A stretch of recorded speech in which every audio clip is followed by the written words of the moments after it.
Je suis content d'être ici, réunis dans les lieux célestes en Jésus-Christ, d'entendre les messages de la part du Seigneur, sachant que nous revivons les jours du mouvement de l'Église apostolique. Oh, j'en suis très content. Aujourd'hui, ça a été une journée merveilleuse. Nous avons eu quelques entretiens avec des gens et autres. L'Esprit du Seigneur était là. Nous avons vu de grandes choses s'accomplir.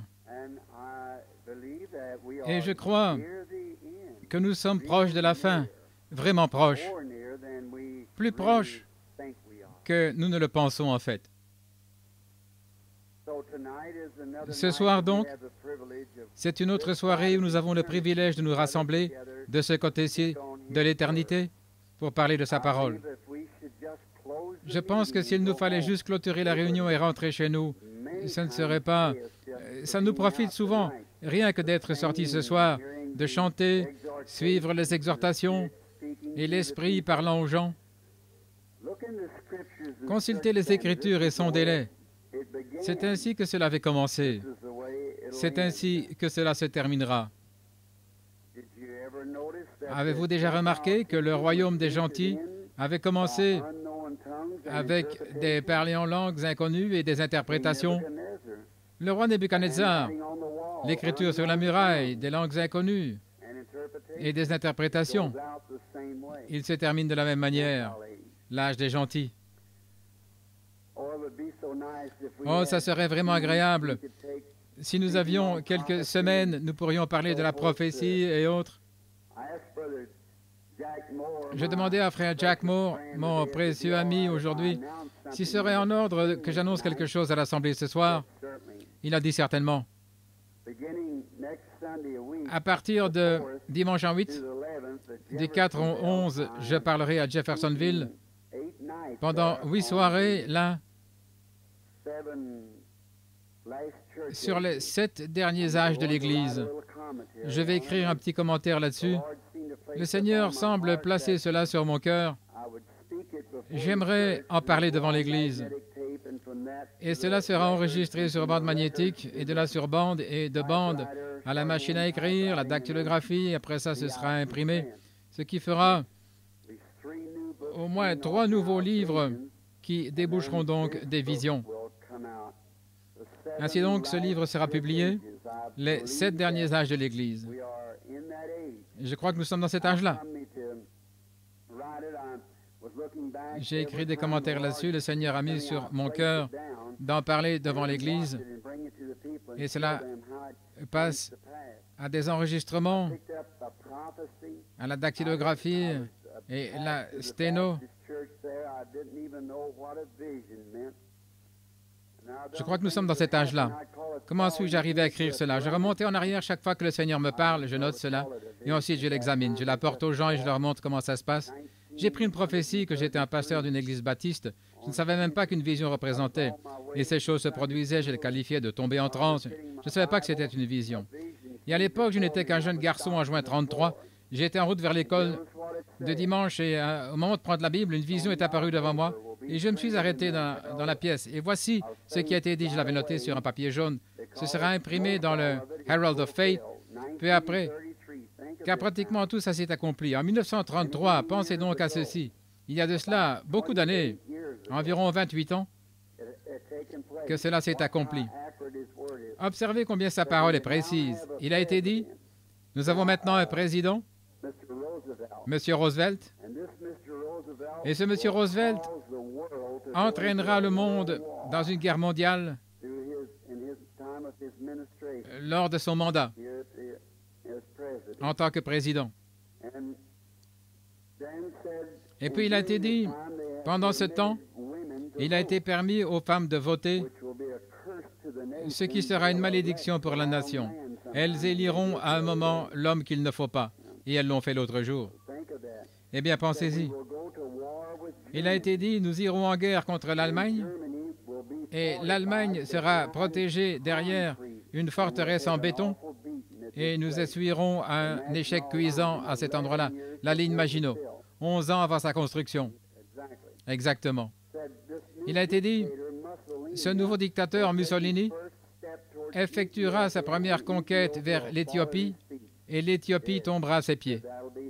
Cela s'est accompli. Il a été dit, ce sera sa fin. Il finira dans la disgrâce. Et j'ai dit, il arrivera, avant le temps de la fin,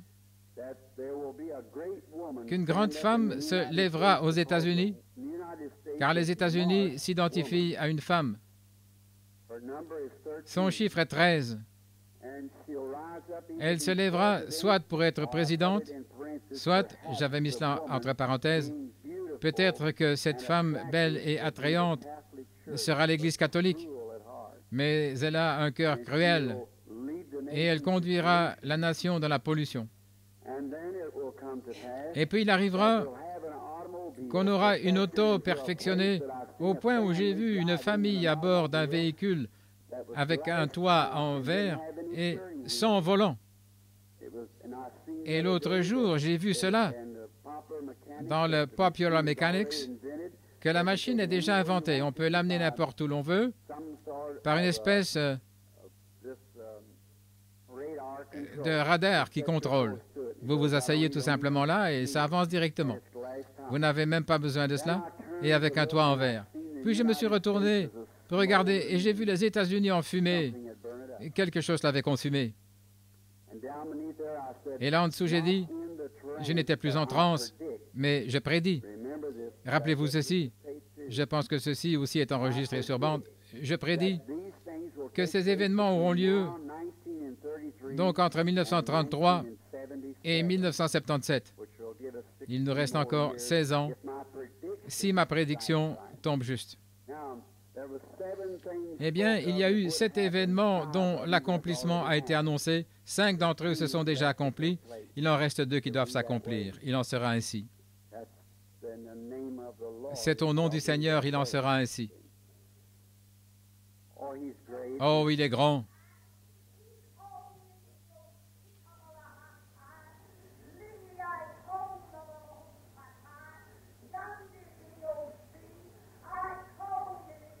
Father, for your spirit, for the spirit and upon the people. Père, pour ton esprit, sur les gens, les dons qui sont dans l'Église, nous te remercions, Seigneur, car il parle d'un commun accord, il parle dans l'unité de ta venue. Les prophètes, ceux qui parlent en langue, les interprètes, tous nous avertissent. L'heure est proche, et nous croyons vraiment qu'il est plus tard que nous le pensons. Puissions-nous préparer nos cœurs et nos âmes pour la venue du Seigneur. Et ce soir, alors que nous lisons dans ta parole, puisses-tu nous parler maintenant par la parole écrite? Nous le demandons au nom de Jésus et pour sa gloire. Amen. Dans le livre d'Ésaïe, juste pour un court message, afin de ne pas vous garder trop longtemps, j'aimerais m'adresser à ceux dans l'Assemblée qui n'étaient pas ici ce matin. Je sais que beaucoup parmi vous ont eu à travailler. C'est vraiment dommage d'avoir une réunion un jour ouvrable, mais notre noble et bien-aimé frère, le rabbin, nous a apporté un message remarquable sur le temps et la Bible. Et j'ai certainement apprécié la communion que notre frère a eue avec nous ici et celle que j'ai eue avec lui. Et il doit quitter ce soir à 21h. Et il a dit qu'il devait quitter à 22h30. Je disais, peut-être que nous aurons terminé vers cette heure-là. Et je l'apprécie certainement beaucoup. Que Dieu lui accorde un bon voyage. C'est ma prière. Beaucoup parmi vous ont suivi une petite prophétie qui a été donnée il n'y a pas longtemps dans cette église par une petite femme baptiste. Elle s'est accomplie hier soir. Je suis donc sûr que l'Église sait de quoi nous parlons. Cette Église ce soir se tient sur l'expérience du mont de la Transfiguration. C'est cela.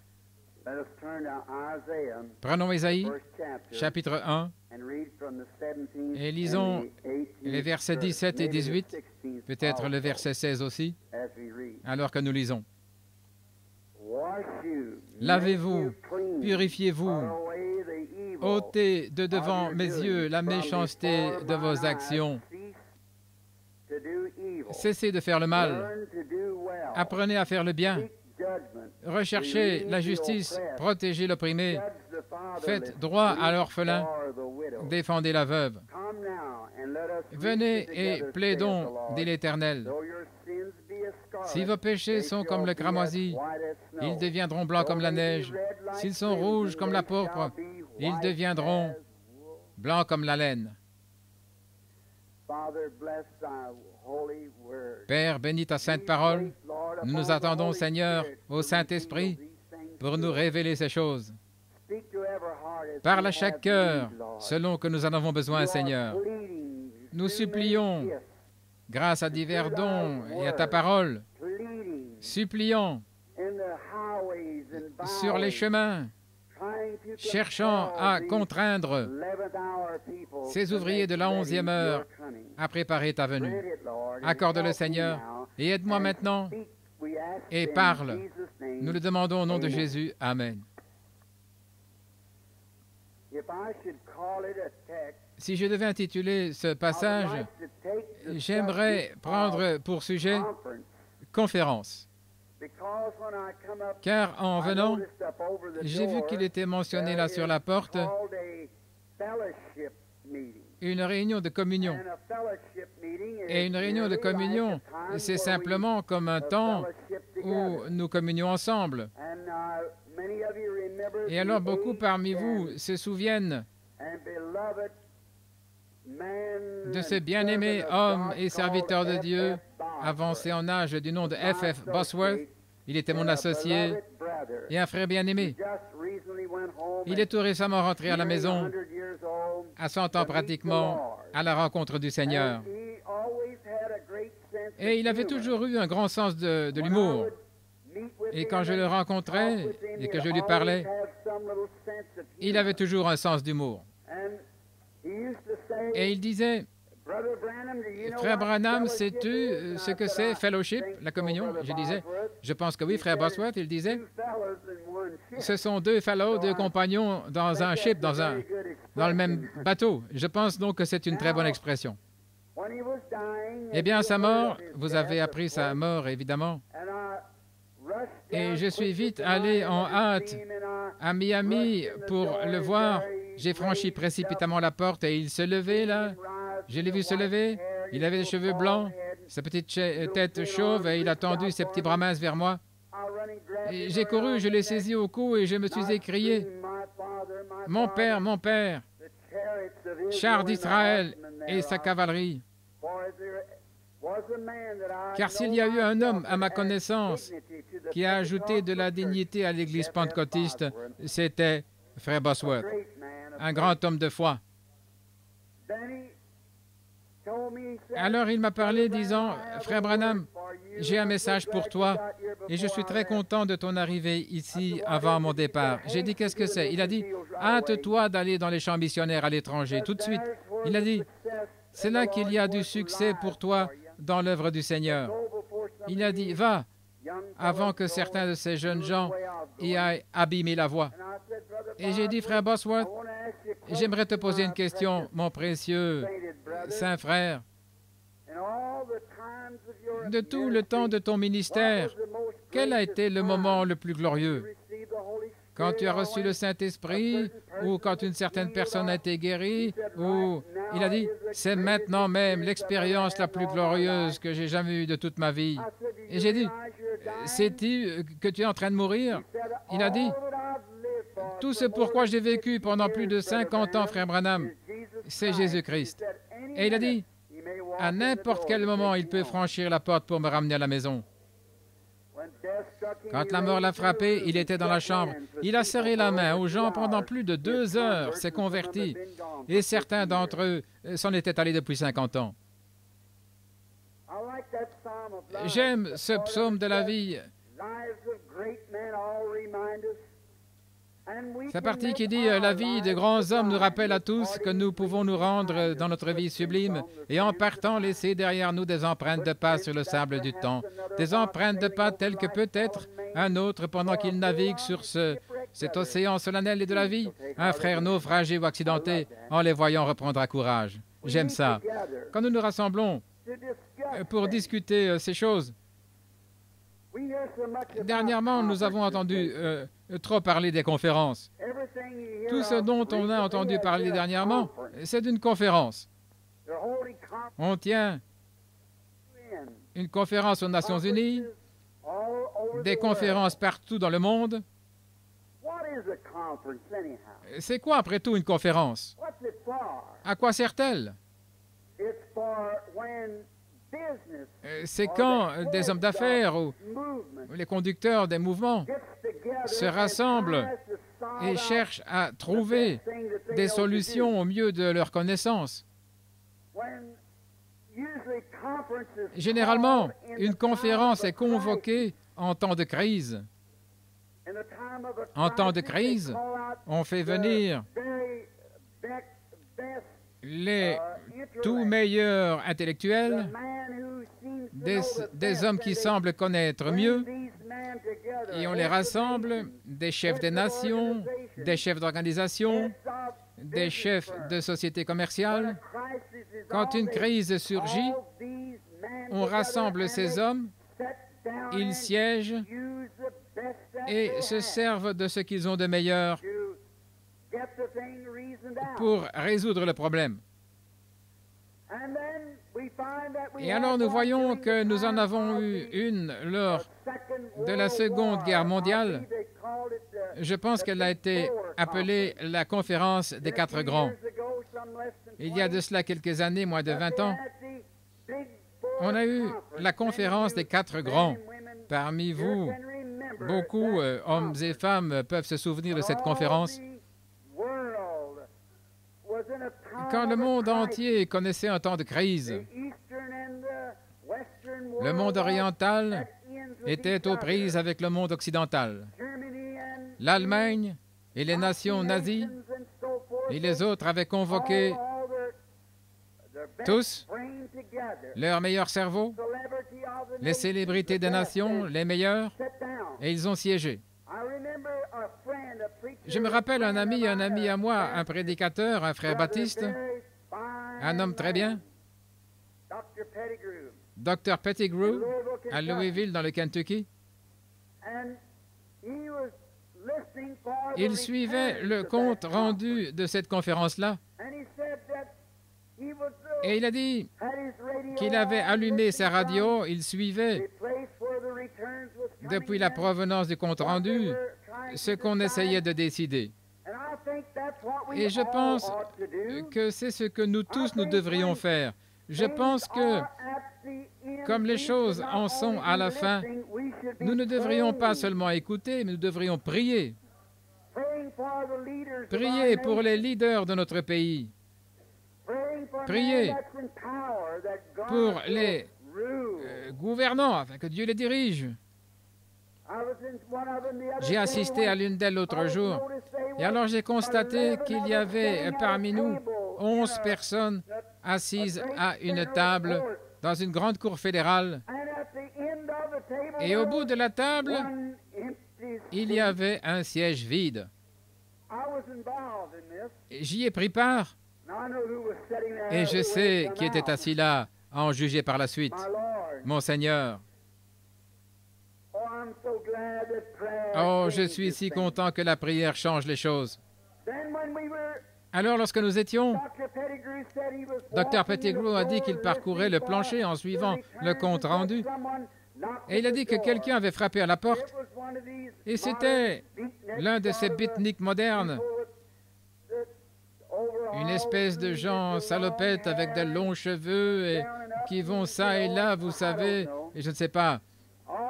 Tout ce genre de choses insensées. Et il a dit, j'aimerais que vous m'accompagniez en ville. Je suis un écrivain, j'écris des poèmes. On ne veut pas acheter mes poèmes, a-t-il dit. Et vous êtes un homme influent. Et il a dit, venez m'aider en me recommandant.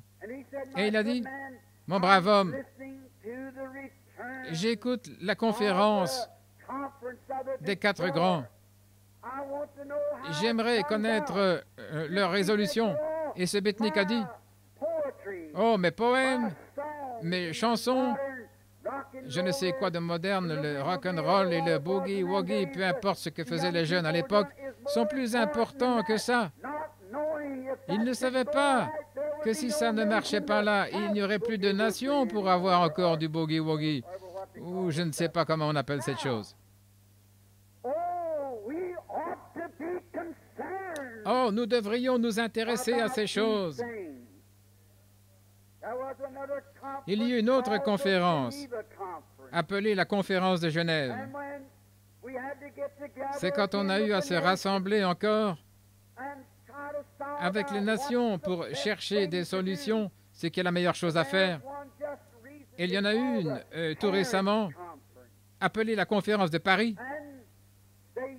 Et généralement, on choisit un lieu, un bel endroit convenable. Tout récemment, j'étais à Genève, là où on avait tenu cette conférence. Et c'est un lieu où, on dirait, en regardant, on peut voir des choses qui les inspirent. C'est étrange. Quand une personne est sous tension, elle doit avoir quelque chose qui l'inspire. Les poètes gravissent des montagnes pour contempler le lever du soleil. Beaucoup se construisent une cabane quelque part. Les prophètes vivent dans le désert, loin des gens, quelque part, où trouver quelque chose qui les inspire. Alors la conférence de Genève a été tenue à un bel endroit, la conférence de Paris et les autres. Et ces conférences des nations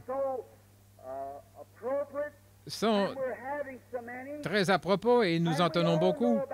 Et nous connaissons tout à leur sujet. Nous avons lu à propos dans des journaux, nous en entendons parler à la radio et à la télévision et dans d'autres médias que nous avons. Et nous savons à leur sujet. Mais pensons à quelques conférences que Dieu a tenues. Dieu a aussi tenu des conférences. Il dit ici, « Venez et plaidons, dit l'Éternel. Si vos péchés sont comme l'écarlate, ils deviendront blancs comme la laine, rouges comme le cramoisi, ils deviendront blancs comme la neige. Venez et plaidons. » Dieu veut avoir des conférences. Dieu tient des conférences. Dans les conférences du monde, les hommes se réunissent et ils mangent, boivent et se mentent les uns aux autres. Il y a une grande différence quand Dieu tient une conférence. Les hommes se rencontrent, ils jeûnent et prient, ils reçoivent les ordres du ciel et vont de l'avant. Parlons de l'une des conférences de Dieu ou de quelques-unes d'entre elles. La première conférence dont je peux me souvenir que Dieu a tenue, c'était la conférence d'Éden. Dieu a tenu une conférence en Éden. Quand des nouvelles sont parvenues dans la gloire, que son fils était perdu, qu'il avait péché, qu'il avait tourné le dos à Dieu, les nouvelles sont parvenues au ciel. Sans doute que beaucoup d'anges voulaient descendre pour voir s'ils pouvaient faire quelque chose à ce sujet. Mais Dieu avait voulu tenir cette conférence-là lui-même. C'était son fils qui était en difficulté. Il ne pouvait pas confier cela à un ange. C'était une conférence importante. Et en ce jour-ci, où les théologiens prêchent et que les gens disent que Jésus n'était qu'un homme, que Jésus était juste un prophète ordinaire, qu'il n'était pas divin, eh bien, cela briserait tout le tableau. Il était plus qu'un prophète, il était Dieu descendu dans la chair pour tenir et faire la réconciliation. Ce n'était pas juste un homme ordinaire ou un prophète, il était le Dieu des prophètes. Il est descendu dans la chair. Et lorsque, assurément que cela montre qu'au commencement, la première conférence que Dieu a tenue avec l'homme, il est venu lui-même. Il n'a pas confié cela à quelqu'un d'autre. Quand Dieu est descendu racheter l'homme, il n'a point confié cela à un prophète. Il est venu lui-même, car il était l'unique qui pouvait faire cela. Et lors de cette grande conférence en Éden, Dieu descendit et considérait la nature de l'homme. Ça se vérifie aujourd'hui dans l'homme. Au lieu que ce soit l'homme qui cherche à s'avancer et à dire « Seigneur, j'ai péché », il se cache quelque part. Et souvent, comme Adam l'avait fait, il se confectionne une religion de feuilles de figuier, quelque chose qu'il fabrique lui-même, une espèce de credo qu'il aimerait répéter pour se cacher. Mais juste comme c'était avec Adam, il en sera de même avec tout homme qui s'est confié au credo. Il arrivera un temps où vous vous accrocherez à cela et votre credo et votre religion de feuilles de figuier ne cacheront pas vos péchés. Dieu a fait un chemin préparé. Avant qu'il puisse parler à Adam, il ne pouvait pas lui parler, ce dernier étant nu. Alors il a tué quelque chose a dû mourir, et quelque chose mourut pour servir de couverture, afin que nous puissions tenir cette conférence avec Dieu. Dieu a dû choisir un certain arbre dans le jardin d'Éden, et il a fait venir Adam et Ève. Il leur a jeté ses peaux de brebis ensanglantées, et il a dit « Portez-les ». Quelle conférence! Et quand la conférence a eu lieu, des décisions ont été prises. Donc nous qui prenons notre décision, nous devons agir en conséquence. Dieu a tenu la conférence avec Adam et Ève, et une décision a été prise que c'était Dieu. C'était le remède de Dieu. Et cela ne peut jamais changer. Il n'y a aucune église, aucun credo, aucun homme, aucun ange, aucun démon, rien d'autre qui puisse changer cela. Dieu s'est pourvu d'un chemin pour un pécheur afin qu'il se tienne dans sa présence. C'était au travers du sang versé d'un innocent. Et nous sommes tous nés dans le péché, conçus dans l'iniquité, venus au monde en proférant des mensonges. Nous ne pouvons pas nous sauver nous-mêmes par nos credos et autres, pas plus que nous ne pouvons tenir nos languettes et sauter à la lune. Nous sommes perdus. Et il n'y a personne parmi nous qui peut sauver un autre, aucun homme, aucun prophète, aucun prêtre. Il faut Jésus-Christ qui était Dieu dans la chair pour nous sauver. Et il a offert le sacrifice. Je le vois debout là, Adam, avec sa grande masse humaine, le reflet même de la santé. Quand j'étais en Grèce il n'y a pas longtemps, j'ai vu un tableau conçu par un esprit non converti, un grand artiste qui avait peint un tableau d'Adam et Ève. C'était un discrédit à l'humanité. Ève avait l'air d'un animal plutôt qu'une dame. De longs cheveux lui pendaient de côté, une bouche de travers et une jambe plus grosse que l'autre. Et oh, elle avait l'air horrible. C'est ça la conception d'un esprit non converti. Ève était la plus belle femme qui ait jamais marché sur la face de la terre.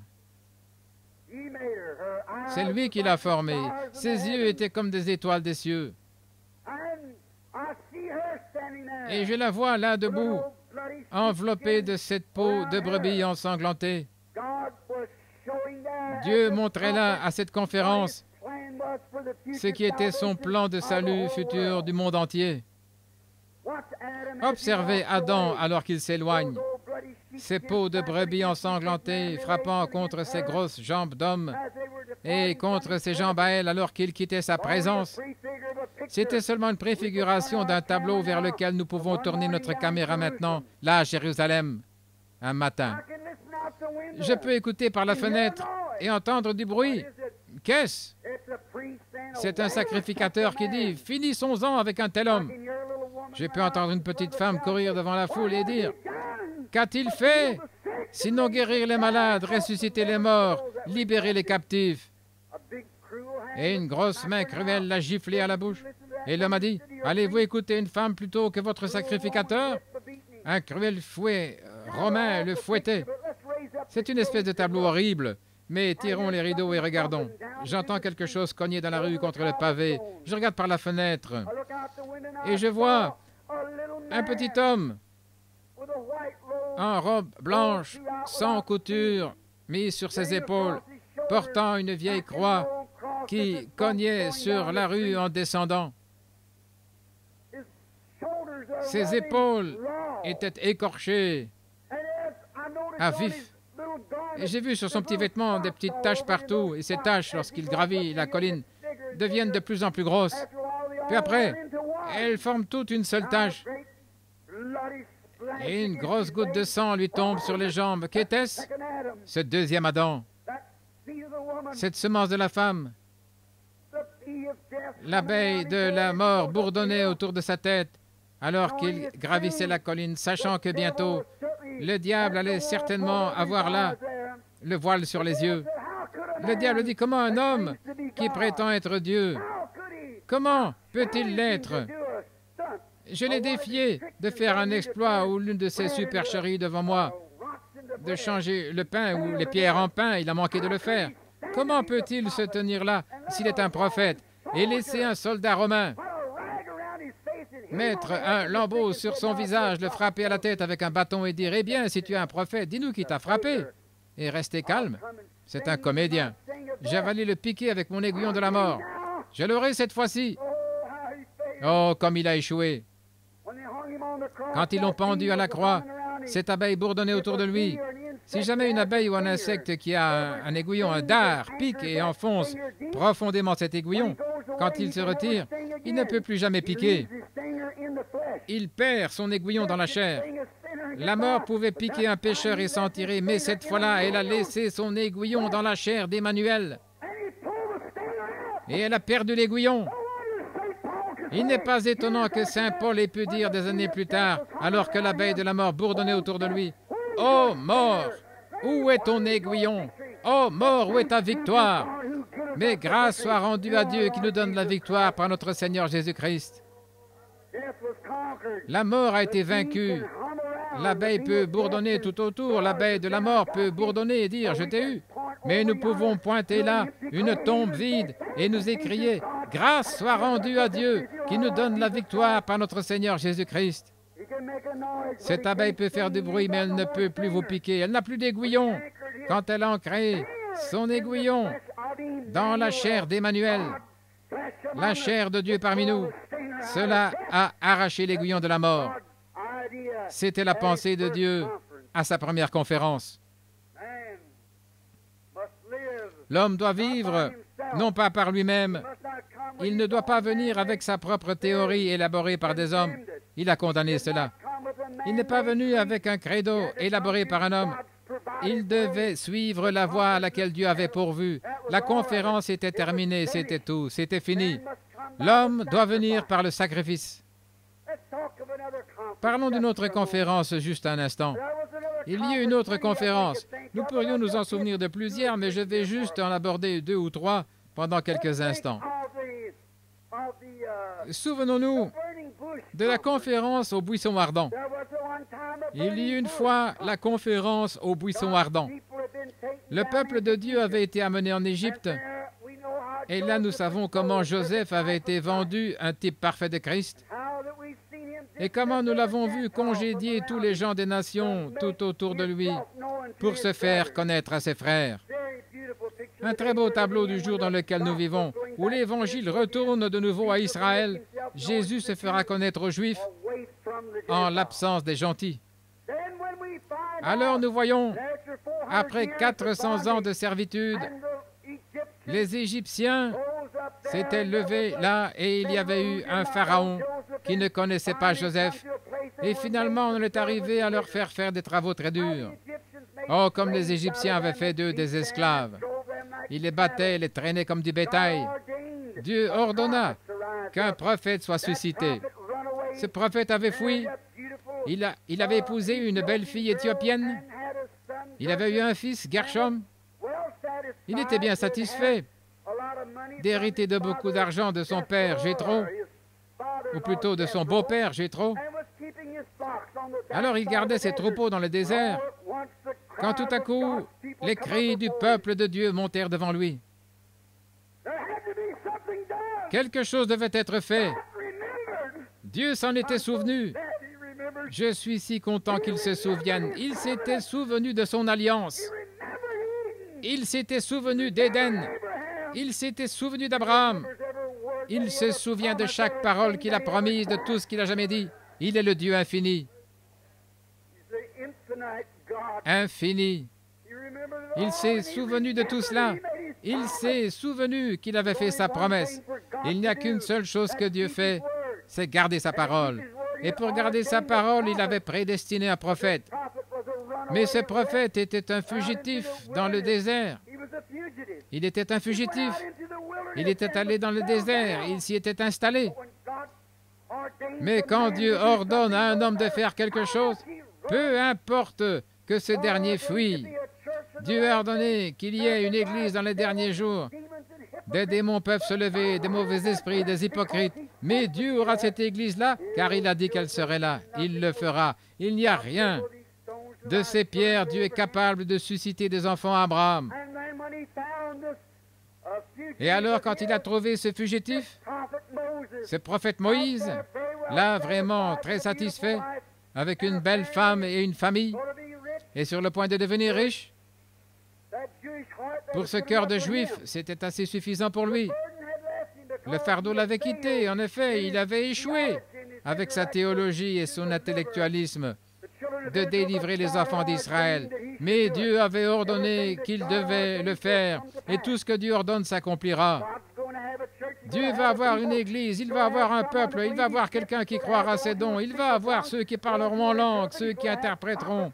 Il va avoir des prophètes. Il va faire cela, car il a dit qu'il le ferait. Dieu aura la guérison et le salut. Le Saint-Esprit descendra. De ces pierres, il est capable de susciter des enfants à Abraham. Nous, les baptistes, méthodistes, presbytériens, nous pouvons rejeter cela autant que nous le voulons. Mais Dieu aura cette Église-là aussi certainement que sa parole l'a dit. Il l'aura. Il se souvient de chaque parole qu'il a prononcée. Et cela s'accomplira en son temps. Moïse était là, satisfait, prêt à s'établir là.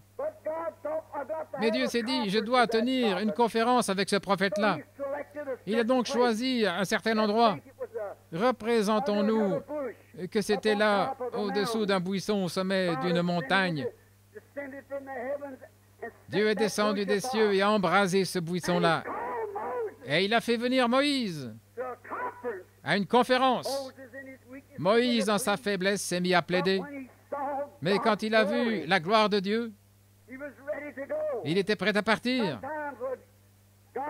Parfois, quand le peuple de Dieu est appelé dans une conférence avec Dieu, là où il rencontre Dieu, vous savez, vous avez cela dans votre maison quand l'enfant, au point que le médecin s'avance et dit, il n'y a aucune chance pour lui de vivre. Votre pasteur dit, la guérison divine n'existe pas. Oh, cela n'arrête pas la chose.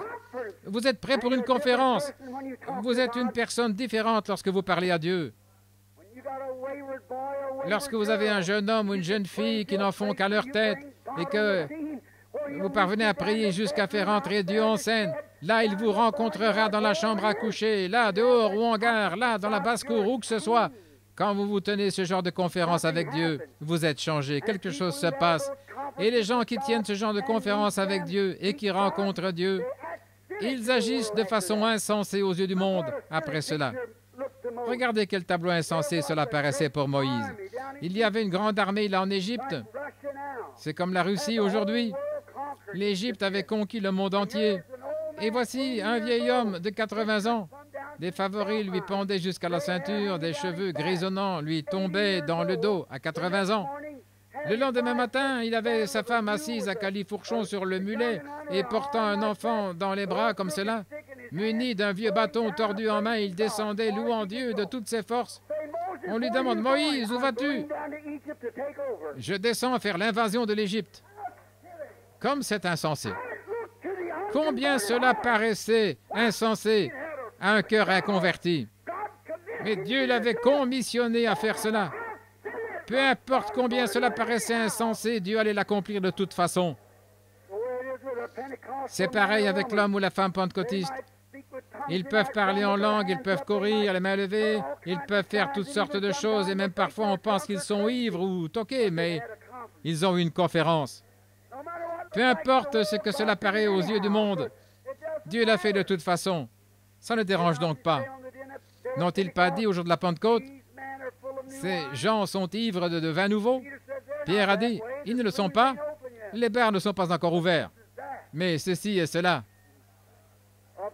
Eh bien, frère, j'ai souvent fait cette déclaration. Si ceci n'est pas ça, j'aimerais mieux garder ceci jusqu'à ce que cela vienne. Ceci et cela. Et puis, si vous remarquez bien, Moïse était en route vers l'Égypte, l'invasion par un seul homme. Mais il l'a fait, car il avait tenu une conférence avec Dieu, et Dieu l'avait commissionné et lui avait montré sa gloire. Et même pas une nation ne pouvait lui faire obstacle. Quand Dieu rencontre un homme dans une conférence et qu'il le remplit du Saint-Esprit et qu'il embrase son âme, il n'y a rien qui va lui faire obstacle. Il ira faire l'invasion.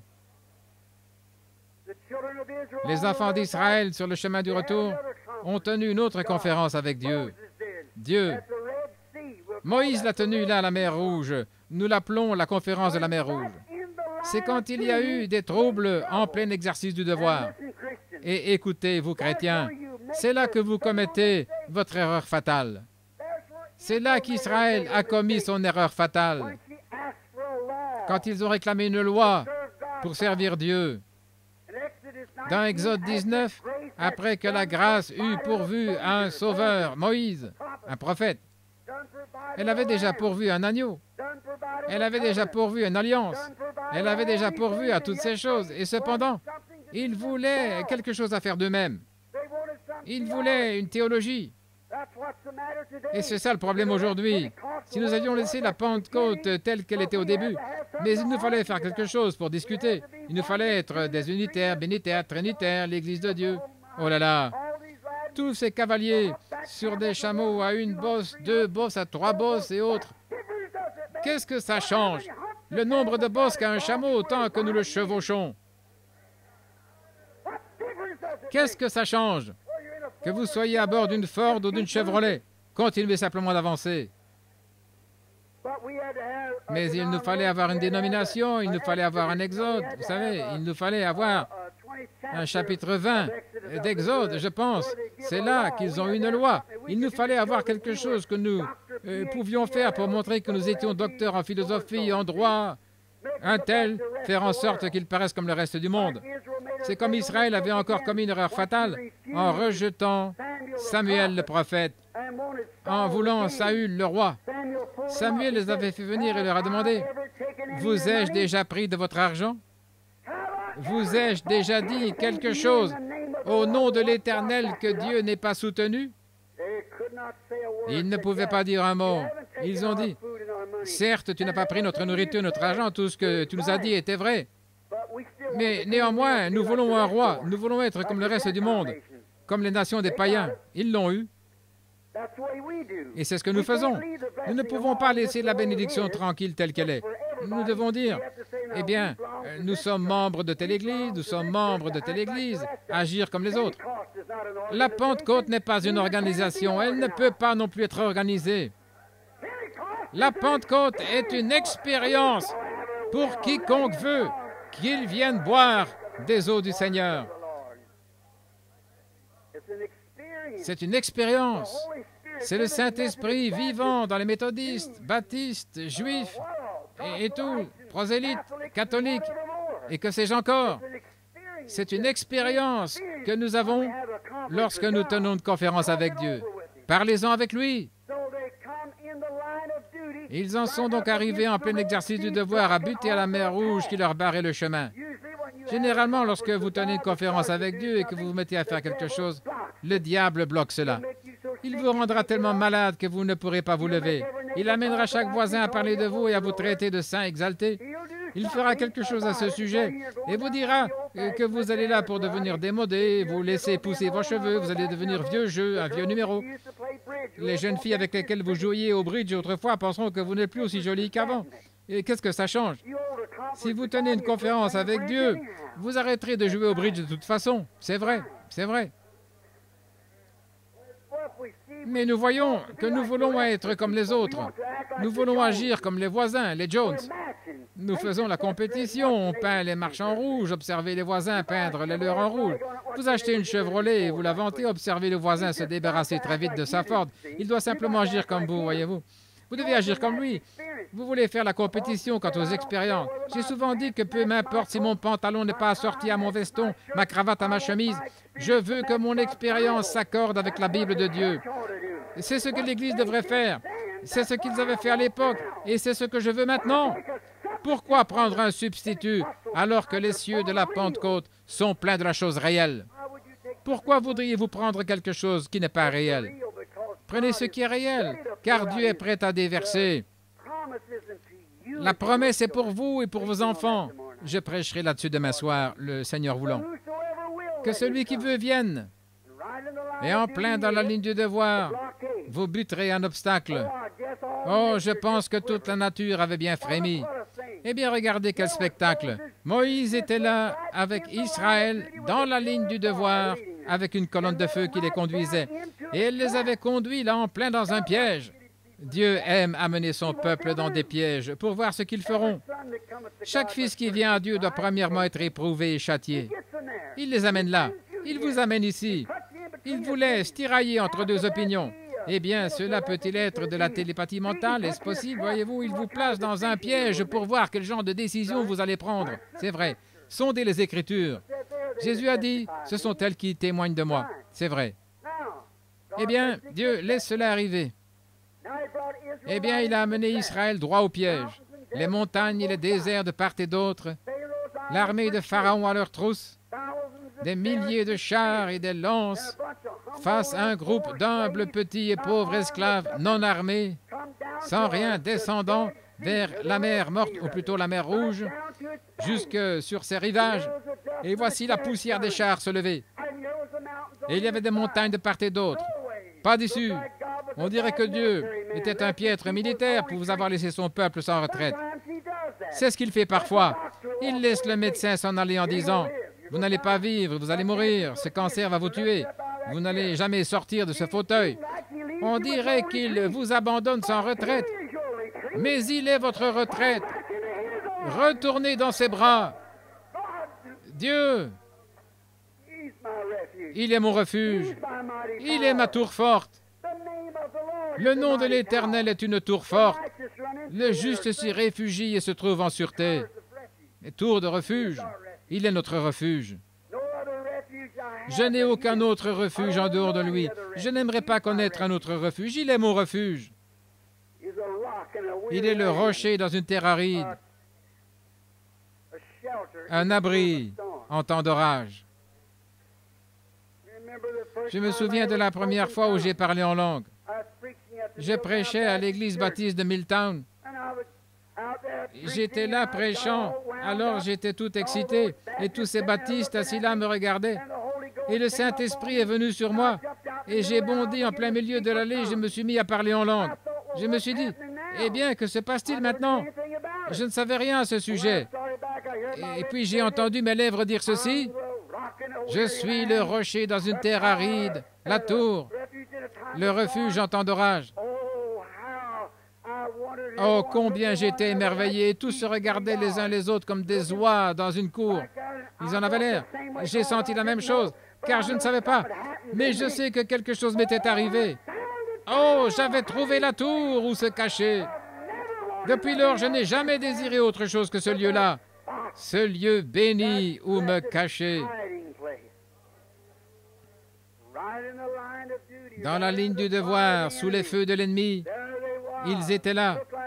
On dirait que toute la nature tremblait pour eux. Quel temps? Qu'est-ce que... comment procéder en tant que chrétien? Que faire en pareil temps? Tenir une conférence. C'est exact. Quand l'Église en arrive au point où celui-ci fait telle chose, celui-là telle autre chose, tous en dessus-dessous, ne quittez pas l'Église. Tenez une conférence. Ayez une réunion de prière quelque part. Moïse a choisi un lieu. Je dirais, représentons-nous que c'était juste derrière ce rocher-là. Il est allé là, il a dit, « Éternel Dieu », quelque chose comme ceci, « Éternel Dieu, grand Jéhovah, toi qui m'as rencontré au buisson ardent, cette expérience ne m'a jamais quitté. Et j'ai fait tout ce que tu m'as ordonné. Je suis dans l'exercice du devoir. J'ai amené ce peuple ici comme tu l'as ordonné. Et la colonne de feu est suspendue là. L'armée de Pharaon est là. Il y a des montagnes et la mer morte. Mais que dois-je faire, Éternel? Dois-je me livrer à Pharaon? Que dois-je faire? Je veux que toi, je peux voir des anges commencer à prendre place sur chaque rocher tout autour. Oh, quelle conférence! Peu après, l'Esprit du Seigneur, je peux voir cette colonne de feu se déplacer. Qu'était-ce? Il y avait une décision à prendre. Qu'allons-nous faire? Céder, retourner, essayer encore, retourner dans les dénominations et dans le monde? Absolument pas. Il a dit, lève-toi! Dieu ne recule jamais. Il ne renvoie jamais son peuple à ce que Moody avait dit, ou Sankey, ou Finney. Allez de l'avant! Amen. Le problème aujourd'hui, c'est que la science va découvrir Dieu avant nous. Ils font des recherches dans leur domaine. Ils ont des détecteurs de mensonges et autres. Ils peuvent prouver qu'une puissance existe. Vous avez vu ça l'autre jour. C'était dans le Reader's Digest, je pense, là où ils avaient pris le guérisseur. C'était en Angleterre. Ils ont ouvert les églises à ce qu'ils appelaient des guérisseurs.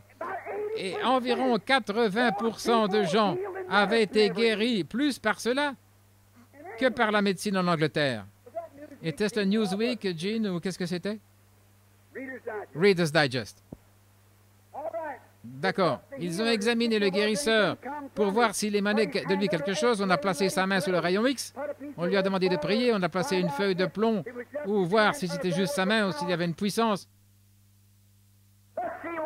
Voyons ce que Sankey avait dit à propos, ce que Moody avait dit, ce que Knox, Calvin ou quelqu'un d'autre avait dit à ce sujet. C'est en ordre. Ils étaient le peuple de Dieu à cette époque-là. Mais nous avançons. La science peut seulement aller. Si vous dites à cette montagne de se déplacer et que vous ne doutez pas dans votre cœur, mais que vous croyez que ce que vous avez dit arrivera, vous pourrez recevoir ce que vous avez dit. Quoi que ce soit, que cela soit. Des ressources inexploitées. Un homme a dit il n'y a pas longtemps, il a dit, « Je n'aimerais pas déranger Dieu. Vous savez, je sais qu'il est trop occupé. » C'est du non-sens. Je ne voudrais pas. Eh bien, vous ne pouvez pas épuiser les bénédictions de sa bonté. Pouvez-vous vous représenter un petit poisson d'à peu près 2 cm là en plein océan Pacifique et dire « Je ferais mieux de boire cette eau avec parcimonie, car je risque d'en être à court. » Pouvez-vous vous représenter une petite souris d'à peu près cette taille dans les grands greniers d'Égypte dire « Je ferais mieux de manger, de réduire ma ration, juste 2 grains par jour. Je risque d'être à court avant la nouvelle récolte. » C'est ridicule. Eh bien, c'est 2 fois plus ridicule que ça, 1000 fois plus de penser que vous pourrez épuiser les miséricordes du Dieu miséricordieux. Eh bien, il cherche à frayer son chemin par force. Demandez beaucoup afin que votre joie soit parfaite.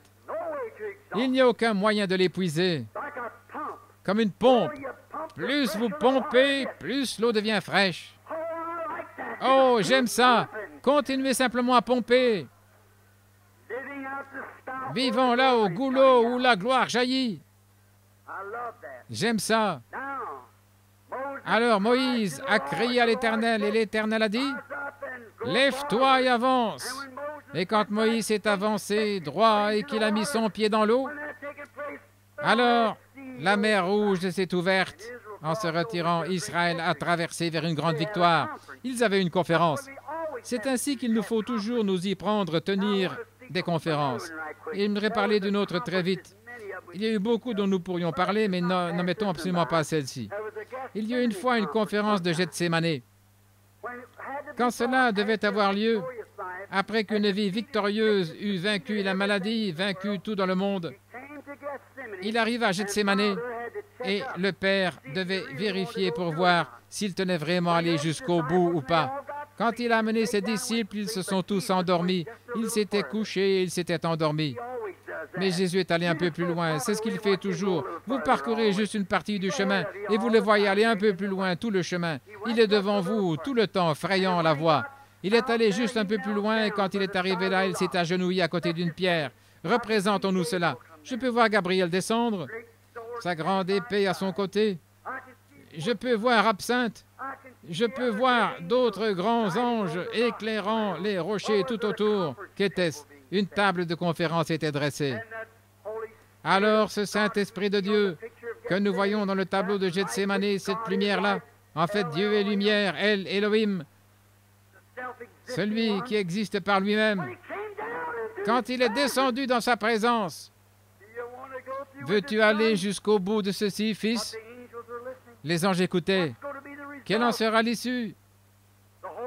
Le monde entier repose sur ton épaule. Veux-tu payer le prix? Ou que veux-tu faire? Tu peux t'en tirer maintenant, même sans la mort. Le calvaire est là devant toi. Là, on te crachera au visage et on t'amènera au calvaire, toutes ces choses. Tu mourras agonisant avec une couronne d'épines sur la tête et ton sang coulera. Es-tu disposé? Est-ce que tu le veux? Voyons quelle conférence. Quelle serait la réaction? Tous les anges étaient là, se demandant ce qui se passait alors. La décision a été prise. Qu'est-ce que c'est? Pas ma volonté, mais que ta volonté soit faite. Oh, les anges ont déversé leur bénédiction et se sont mis à le servir alors, le préparant pour cette heure grave. Une conférence avait été tenue, une décision avait été prise. Je suis si content de cette décision. Que peuvent mes petites décisions insignifiantes si je vais le servir ou pas? Amis pécheurs, quelle sera votre décision ce soir, alors que Dieu est en train de frapper à votre cœur quand une telle décision doit être prise par vous? Quelle est votre réaction à sa demande? Venez à moi, vous tous qui êtes fatigués et chargés, je vous donnerai du repos. Quelle serait votre réaction à cette décision? Quelle serait votre réaction? Dieu est avec vous maintenant même une conférence. Qu'en est-il de vous, hommes ou femmes malades? Dieu tient une conférence avec vous. Me recevrez-vous? Croirez-vous ma parole? Vous me voyez avec puissance et en action. Vous m'entendez parler à travers ces lèvres des hommes et des femmes mortels qui m'ont abandonné leur vie et j'ai promis que, moi, quand je serai élevé, je donnerai des dons aux hommes. Il l'a promis, vous voyez ma parole être accomplie. Si je tiens cela, je tiens toute ma parole. Une conférence est en train de se tenir maintenant même. Il la tient avec vous. Vous devez prendre une décision. Dieu attend votre réaction. Je te servirai, Seigneur. J'ai besoin du Saint-Esprit. Sinon, je ne l'aurai pas. Je l'emporterai. Je crois que tu m'as guéri, Seigneur. Dieu attend d'entendre votre décision. C'est vous qui devez la prendre. Il a déjà pris la sienne. Il a prouvé avoir pris la sienne. Maintenant, vous devez prendre la vôtre. Je dois prendre la mienne. Cette Église doit prendre la sienne. Nous devons tous prendre nos décisions. Qu'allez-vous faire à ce sujet? Gethsémani. Après sa mort, son ensevelissement, sa résurrection, il y a une autre conférence qui a été tenue. Voyons bien vite ces conférences. Nous allons terminer dans un instant. Il y a une fois une conférence qui a été tenue à la Pentecôte. Les gens qui avaient marché avec Jésus et qui l'avaient entendu parler des bénédictions, et il avait été promis que la puissance viendrait. Dieu leur avait parlé avant de quitter la terre. Il avait dit, cessez de prêcher, ne chantez plus, ne faites rien d'autre maintenant. J'aimerais que vous montiez là dans la ville de Jérusalem et je veux que vous attendiez là, car nous allons avoir une conférence dans la gloire. Le Père, tous les anges et moi, nous allons avoir une conférence et nous allons prendre la décision.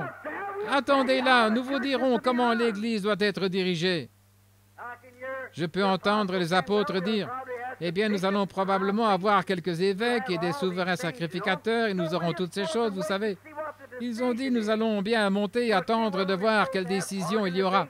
Nous verrons si nous sommes censés former des organisations, si c'est l'évêque qui va la diriger ou le pape ou un grand homme. Nous verrons ce qu'il choisit. Je me demande si c'est moi qui suis grand. Je me demande si c'est moi. L'autre dit, je serai au-dessus de tout cela. Il m'a impressionné. Il s'appuyait sur mon épaule. Il avait fait ceci. Oh, cela leur a pris 10 jours à se préparer pour cela. Pendant qu'ils attendaient cela, ils furent tous d'un commun accord. C'est ce que nous devons faire ce soir. C'est ce que nous devons faire à cette conférence. Vous tous, méthodistes, baptistes, presbytériens, luthériens, catholiques, que sais-je encore, nous devrions tous être de commun accord attendons d'entendre le compte-rendu. Et après cela, le lieu le plus glorieux où cela pouvait être tenu, c'était dans la gloire. Dieu descendit et la conférence fut tenue. Comment l'Église doit être dirigée? Doit-elle être dirigée par des évêques, des organisations, par des outils mécaniques? Comment doit-elle être dirigée? Ils étaient 120, tous dans la chambre haute, attendant. Le compte-rendu vint.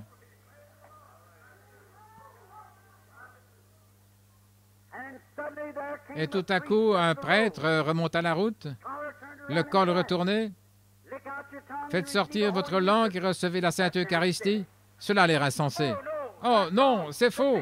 L'évêque descendit et dit, eh bien, attendez une minute, nous ne pouvons pas supporter ce genre de choses. Non, non.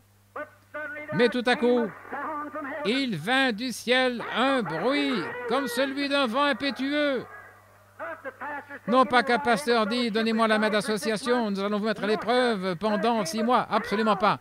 Il y eut un bruit, pas d'un séminaire, mais du ciel, comme un vent impétueux, et il remplit toute la maison où ils étaient assis.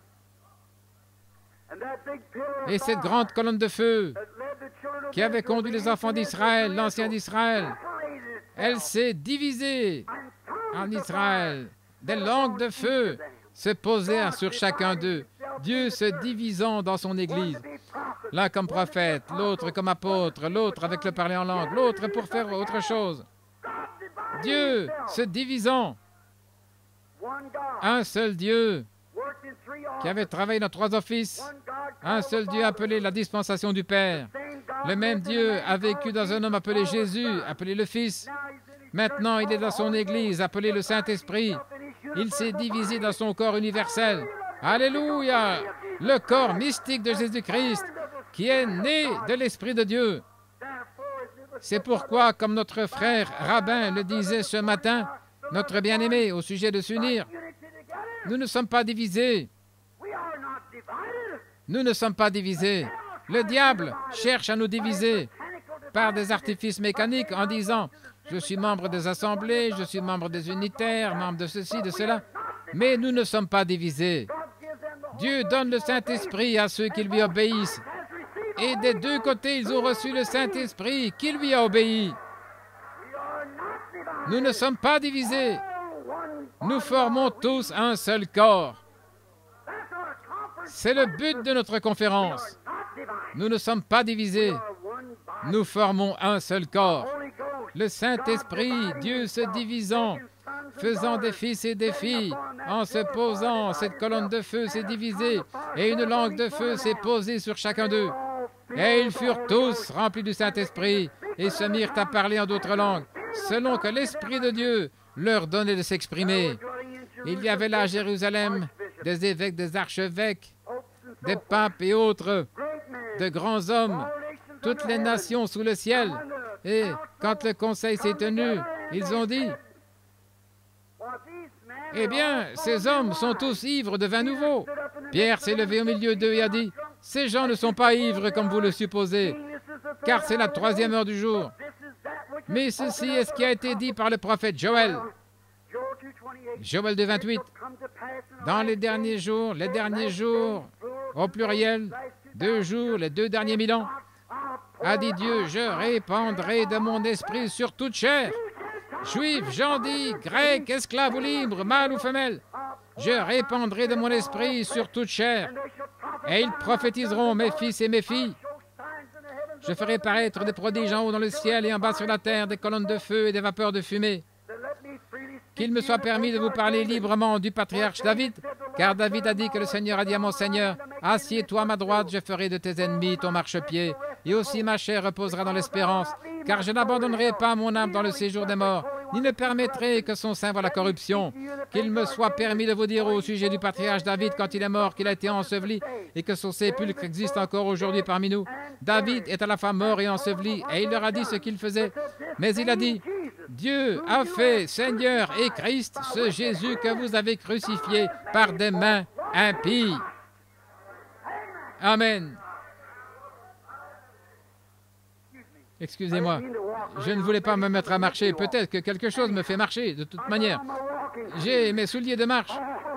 Oh là là, Et j'aimerais un jour effectuer un voyage comme Enoch et marcher tout droit vers le haut. J'étais dans l'église de Frère Outlaw il n'y a pas longtemps, à Phoenix, en Arizona. Ils chantaient un cantique. Nous montons, montons, nous montons, montons, montons. Puis après, je pensais être parti. Il a dit que la première marche, en montant l'échelle, il a dit que la première marche, c'était la justification. La deuxième, la sanctification. La troisième, la glorification. Ensuite, le Saint-Esprit est descendu. J'ai commencé à monter, monter, monter, monter, monter, monter, monter, jusqu'à atteindre la voie lactée. Je me suis dit que si nous allons plus haut, nous allons directement quitter cette église. C'est ce dont nous avons besoin aujourd'hui, c'est d'atteindre la voie lactée au calvaire, se lever dans la puissance du Saint-Esprit, mettre de côté nos credos et nos divergences, se mettre à monter, monter, monter. C'est ce qu'il nous faut faire, monter. C'était la conférence de la Pentecôte. Ils ont commencé à prêcher la guérison divine, la puissance du Saint-Esprit. Pierre leur a dit quoi faire le jour de la Pentecôte. Il a dit, repentez-vous chacun de vous. Ils ont dit, que pouvons-nous faire pour recevoir cela? Comment pouvons-nous être sauvés? Pierre a dit, repentez-vous et que chacun de vous soit baptisé au nom de Jésus-Christ pour le pardon de vos péchés et vous recevrez le don du Saint-Esprit. Car la promesse est pour cette génération. Et c'est tout. Les jours des miracles cesseront. Cela pourrait se retrouver dans l'almanach des vieilles dames. Mais ce n'est pas dans la Bible de Dieu, selon Acte 2. C'est vrai. Il a dit, la promesse est pour vous et pour vos enfants et pour tous ceux qui sont au loin, en aussi grand nombre que le Seigneur notre Dieu les appellera. C'est la décision de Dieu. C'est sa conférence. Pendant qu'il disait, qu'allons-nous faire? Oh, le cerveau de l'Église et la puissance de Dieu se sont réunis. La puissance de Dieu a dit, cette promesse est pour vous, pour vos enfants, pour tous ceux qui sont au loin, en aussi grand nombre que le Seigneur notre Dieu les appellera. Et tant qu'il continue à appeler, sa décision à la conférence satisfait toujours chaque exigence. Il répandra son esprit tant que Dieu appelle toujours des pécheurs à la repentance. Il a le Saint-Esprit à déverser en eux. La promesse est pour vous et pour vos enfants. Voici, je suis toujours avec vous, même jusqu'à la fin du monde. Voici les miracles qui accompagneront ceux qui auront cru. Oh là là! Vous ferez aussi les œuvres que je fais. Encore un peu de temps et le monde ne me verra plus, mais vous me verrez. Considérez ces conférences. Je serai avec vous, même en vous, jusqu'à la fin du monde. Quelle conférence! Après, ils sont sortis, Pierre et Jean, des hommes du peuple sans instruction. Je peux prouver qu'ils étaient des pentecôtistes. Ils avaient reçu la bénédiction de la Pentecôte. D'autre part, ils n'avaient pas d'argent. Ils sont arrivés à la porte appelée La Belle. Là était couché un estropié de naissance. Et ils ont dit, il leur a tendu sa petite coupe pour avoir l'aumône. Ils ont regardé pour voir si ces hommes semblaient être des gentlemen. Ils pouvaient lui donner quelque chose. Eh bien, voici ce qui prouve qu'ils étaient des pentecôtistes. Ils ont dit, je n'ai ni or ni argent, mais ce que j'ai. Oh, frère, prenez votre or et votre argent et donnez-moi cela. Prenez toute votre théologie du séminaire et donnez-moi cela. Prenez toute votre instruction et toutes vos histoires d'intellectuels et donnez-moi cela.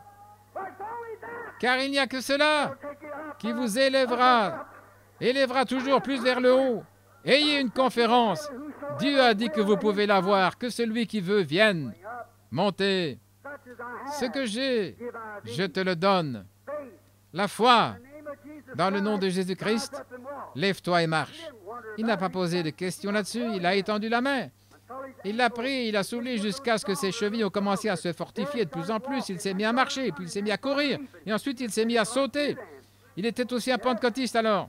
Oui, il était un saint sauteur, et il a couru en bondissant, en sautillant et en louant Dieu. Si ce n'était pas là la Pentecôte, c'est que je n'en ai jamais vu. Je peux vous prouver qu'Israël était pentecôtiste. Après qu'ils eurent vaincu et qu'ils eurent vu le maître de corvée, c'est comme lorsque vous avez remporté la victoire. Vous avez vu le whisky, les cigarettes et toutes ces autres choses derrière vous, mortes dans la mer Rouge du sang de Jésus. Vous savez ce qui est arrivé? Moïse a chanté par l'Esprit. Myriam a battu le tambourin. Et toutes les filles d'Israël battaient du tambourin, parcourant les rivages, dansant dans l'Esprit. Et si ce n'est pas là une réunion de Pentecôte, c'est que je ne sais pas ce que c'est. Et quelqu'un m'a dit il n'y a pas longtemps, il a dit, frère Branham, vous prêchez ce nouveau genre de salut, n'est-ce pas? J'ai dit, non, non. Il a dit, n'avez-vous pas un peu de ce nouveau salut? J'ai dit, non, j'ai un nouveau cas d'un vieux salut. C'est exact. J'ai dit, c'est le plus ancien qui existe. Il a dit, quand il était institué? J'ai dit, avant la fondation du monde. Il a dit, comment reçoit-on cela? J'ai dit, Job 7, 27 dit, où étais-tu quand je fondais le monde, quand les étoiles du matin chantaient ensemble et que les fils de Dieu éclataient en chant d'allégresse? Eh bien, cette religion de l'ancien temps qui touche le cœur au ciel bleu, qui tue le péché avec des cris, eh bien, oh là là, c'est plus ancien que la Bible, c'est plus ancien que les collines, c'est plus ancien que la terre. Ce n'est pas nouveau, c'est quelque chose d'ancien. C'est juste un nouveau cas. Ne soyez pas inoculés contre cela, mais venez-y. Ainsi donc, ils étaient, comme d'habitude, vous avez des journaux qui se mettent tous à critiquer ou quoi qu'il en fût, et ils les ont traînés devant le conseil du Sanhédrin, et ils ont tenu une conférence comme le monde, comme celle de Genève et les autres, et ils ont dit, qu'allons-nous faire de ces hommes? Ils ont dit, ils peuvent aller prêcher, mais ne mentionnez pas le nom de Jésus. Ne prêchez plus en ce nom-là. Ils les ont battus, ils les ont menacés, ils ont dit, si jamais nous vous entendons mentionner encore Jésus, nous allons vous faire quelque chose d'horrible. Pierre et Jean sont sortis de la prison ce matin-là de la conférence. Ils sont allés et ont dit, vous savez quoi? Je pense que nous ferions mieux de convoquer une conférence. Ils allaient donc convoquer une autre conférence. Eh bien, baptisons-la la conférence d'Acte 4. Dans Acte 4, ils se sont tous réunis et ils ont raconté diverses expériences. Ils ont convoqué une conférence. Ils se sont agenouillés et ils ont convoqué une conférence. Ils voulaient invoquer Dieu, demander ce qu'il pourrait faire. Devrait-il battre en retraite ou que veut-il faire? Devrait-il prêcher la guérison divine? Devrait-il faire des compromis? Que devait-il faire? Alors ils se sont mis à prier comme ceci, tous d'un commun accord. Une autre réunion de la Pentecôte. Tous d'un commun accord. Je m'imagine qu'il y a eu du bruit. Ne vous l'imaginez pas aussi? Tout le monde disait, pourquoi ce tumulte parmi les nations, de vaines pensées parmi les hommes? Étends les mains de ton Saint-Fils Jésus pour guérir les malades. Et quand on a commencé à tenir cette conférence-là, ils se sont mis à invoquer Dieu. Le compte rendu vint. Oh, peut-être que vous feriez mieux de faire attention, vous risquez d'aller en prison. Vous feriez mieux d'y aller prudemment. Vous savez ce que l'Esprit dit à ce missionnaire-là il y a quelque temps? Il n'y a pas à s'y prendre prudemment. Dois-je être ramené à la maison au ciel avec aisance pendant que d'autres ont combattu pour gagner le prix et ont navigué sur des mers de sang? Pourquoi nous attendons-nous à être ramenés au ciel dans un panier de fleurs? Laissez-moi combattre, laissez-moi montrer les cicatrices. C'est comme un article ou un petit livre de poèmes que je lisais. On raconte que César passait à bord d'un grand char et il voulait qu'un de ses soldats, un soldat honorable, chevauche à ses côtés dans les rues lors de ce grand jubilé. Tous les guerriers ont orné leurs plumes, astiqué leurs boucliers et leurs casques, s'apprêtant à passer à côté de César, les passant en revue pour voir qui il avait choisi pour chevaucher à ses côtés lors de cette grande parade. Et il est dit que tous ces guerriers marchaient parfaitement droit, puis s'arrêtaient pour leur salut. César les a vus tous passer. On dit qu'après, un petit soldat infirme au visage tout couvert de cicatrices est passé. Il se sentait honteux, la tête un peu baissée, il s'éloignait. Alors César a dit, une minute là, reviens ici. Et le petit soldat s'est avancé, il s'est prosterné sur les genoux, il a dit, oui, grand empereur. Il a dit, où as-tu ces cicatrices? Comment es-tu tout couvert de cicatrices? Il a dit, je les ai eues sur le champ de bataille en combattant pour mon empereur. Il a dit, monte ici à mes côtés. C'est toi qui mérites la chevaucher. Peu m'importe que je sois docteur en théologie, en philosophie, je veux avoir des cicatrices pour montrer que j'ai été au combat. C'est ce que les chrétiens devraient faire. Ne choisissez pas les choses fleuries et faciles. Je suivrai la voie avec les quelques méprisés du Seigneur. J'ai commencé avec Jésus, au Seigneur, amène-moi jusqu'au bout. Presque 30 ans dans le champ de travail maintenant. Trop avancé pour reculer. Oh, j'aimerais continuer, quelle que soit la fin. Cela est entre les mains de Dieu. Ils ont eu une conférence et quand ils ont fini de prier, la Bible dit que la maison où ils s'étaient assemblés trembla effectivement et ils ont prêché la parole de Dieu avec audace. Eh bien, encore une conférence et puis nous allons terminer. C'est la conférence. Peut-être que vous n'avez pas assisté à la conférence de Genève. Peut-être que vous n'avez pas assisté à l'une de ces conférences dont nous avons parlé. Mais voici à laquelle vous allez assister. C'est le jugement. Vous allez assister à la conférence du jugement. vous allez devoir y assister. Que vous soyez prêts ou pas, c'est à laquelle nous allons tous assister, car la Bible déclare, « Il est donné à l'homme de mourir une seule fois, après quoi vient le jugement. » Nous y arrivons tous. Vous feriez donc mieux de trouver miséricorde avant de commencer, si c'est possible, car ce sera trop tard ce jour-là. Vous ne pourrez alors pas trouver miséricorde. Il y aura une conférence de jugement et chaque âme y sera pour répondre des œuvres qu'elle a faites dans cette vie. Et vous y serez tout aussi certainement que Dieu a écrit la Bible, que Dieu a créé les cieux et la terre. Amis, aussi certainement que nous sommes dans cette salle ce soir, et plus certainement, vous assisterez à cette conférence-là. Et vous allez implorer la miséricorde, mais vous n'en obtiendrez pas. C'est aujourd'hui que vous obtenez la miséricorde. Mais un temps arrivera alors à la conférence où vous serez jugés sans miséricorde par un Dieu furieux et dans sa colère. Et si le juste se sauve avec peine, que deviendront l'impie et le pécheur? Permettez-moi de vous montrer à quel point nous sommes près de la conférence du jugement. Avez-vous remarqué dans l'autre conférence dont j'aimerais parler juste une seconde, juste l'aborder brièvement? Ils ont tenu là l'autre jour, je ne sais pas si vous le savez ou pas. Quelques personnes, nous qui sommes en contact avec Dieu, je pense que nous devrions éclairer nos membres sur ce qui se passe. Vous vous souvenez de cette conférence qu'a tenue l'autre jour? Khrouchtchev avait enlevé son soulier, il avait frappé. Là. Avez-vous saisi ce qui s'est passé? Rappelez-vous, il y avait 5 pays communistes représentés là et 5 pays occidentaux du monde libre représentés là. Remarquez, Daniel avait eu une vision. La tête d'or, c'était Babylone. Observez comment cela est descendu. Observez, suivez l'histoire dans la Bible. Et le suivant, c'était la poitrine ici en argent, les Médo-Perses. Ensuite, c'était en airain. Chaque fois, ça devenait de plus en plus dur. Cela montrait que l'image des gentils ne pouvait pas subsister parce que l'or, c'est le plus lourd de tous. C'était lourd, là en haut. Ça ne peut pas subsister. Et chaque fois, et l'or est le plus mou. Ensuite vient l'argent, et puis l'airain, et après le fer. Chacun de ces royaumes a succédé à l'autre exactement comme la Bible avait dit qu'il se succéderait. Et remarquez, il dit ensuite qu'au temps de la fin, avant que la pierre soit détachée de la montagne, l'image avait 10 doigts. Eh bien, cela fait 5 à chaque pied et 2 gros orteils, 4 et 5 ensemble. Et comme on le voit maintenant, ils étaient mélangés, le fer et l'argile. Rappelez-vous, c'était un royaume des nations. Tout le monde sait cela, que c'était le fer et l'argile. Ils ne se mélangent pas. Comme le fer et l'argile ne se mélangent pas, ceux-ci non plus ne se mélangeront pas ou ne s'uniront pas. Ils ne peuvent s'allier. Avez-vous remarqué? Savez-vous que le nom Khrouchtchev, ce qui signifie en russe, c'est la poussière de la terre, l'argile.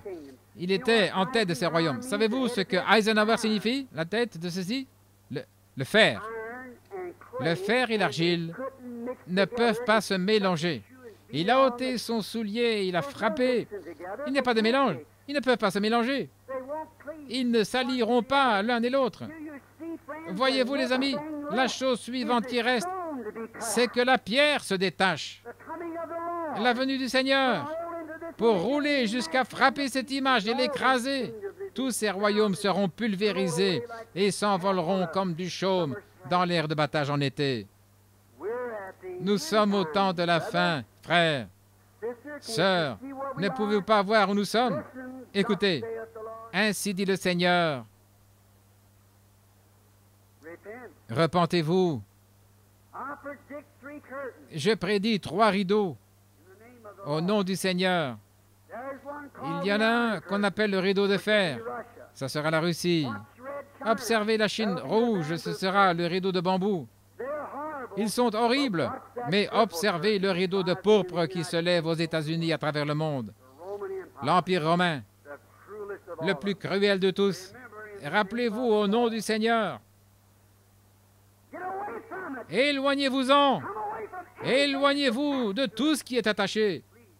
Fouillez vers le rocher. La venue du Seigneur est proche. Nous avons besoin d'une conférence. J'ai besoin d'une conférence pour parler de ces choses avec Dieu. L'Église est au bout de son chemin. Prions.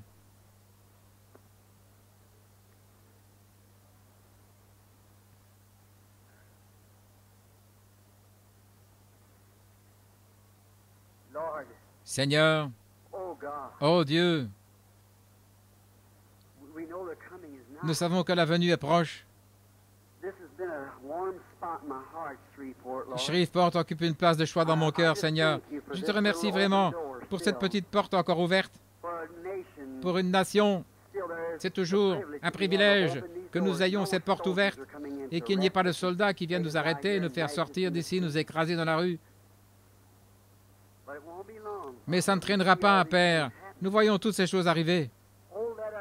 Oh, accorde-nous de nous préparer maintenant, Père. Accorde-nous d'avoir de l'huile pendant qu'il y en a à vendre. Pas à vendre, mais juste à recevoir. Je te prie de bénir ton peuple ce soir. Bénis ce petit message décousu. Et donne gloire à ton peuple. Je le demande au nom de Jésus. Amen. Voyons, je ne sais pas ce qu'il en est des cartes de prière. Où est Billy Paul?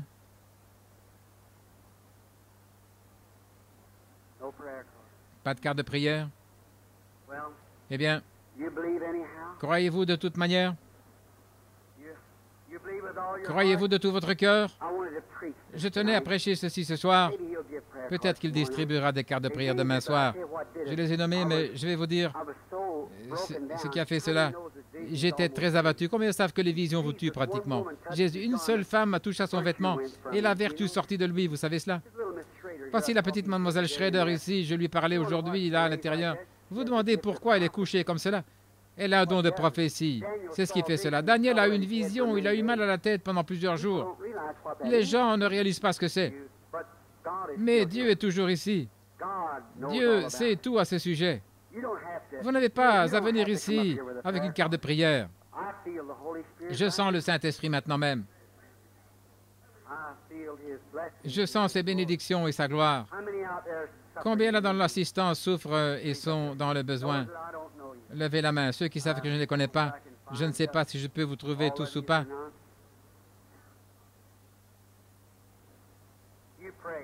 Priez. Écoutez. Pour vous faire savoir, comme nous parlions aujourd'hui, vous rappelez-vous qu'il y a en fait 3 races de gens dans le monde, nous le savons, n'est-ce pas?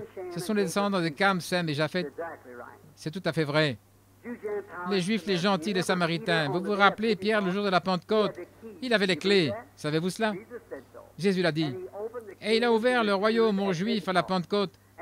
Et Philippe est descendu en Samarie. Il les a baptisés tous. Mais cependant, le Saint-Esprit n'était pas encore descendu sur aucun d'eux.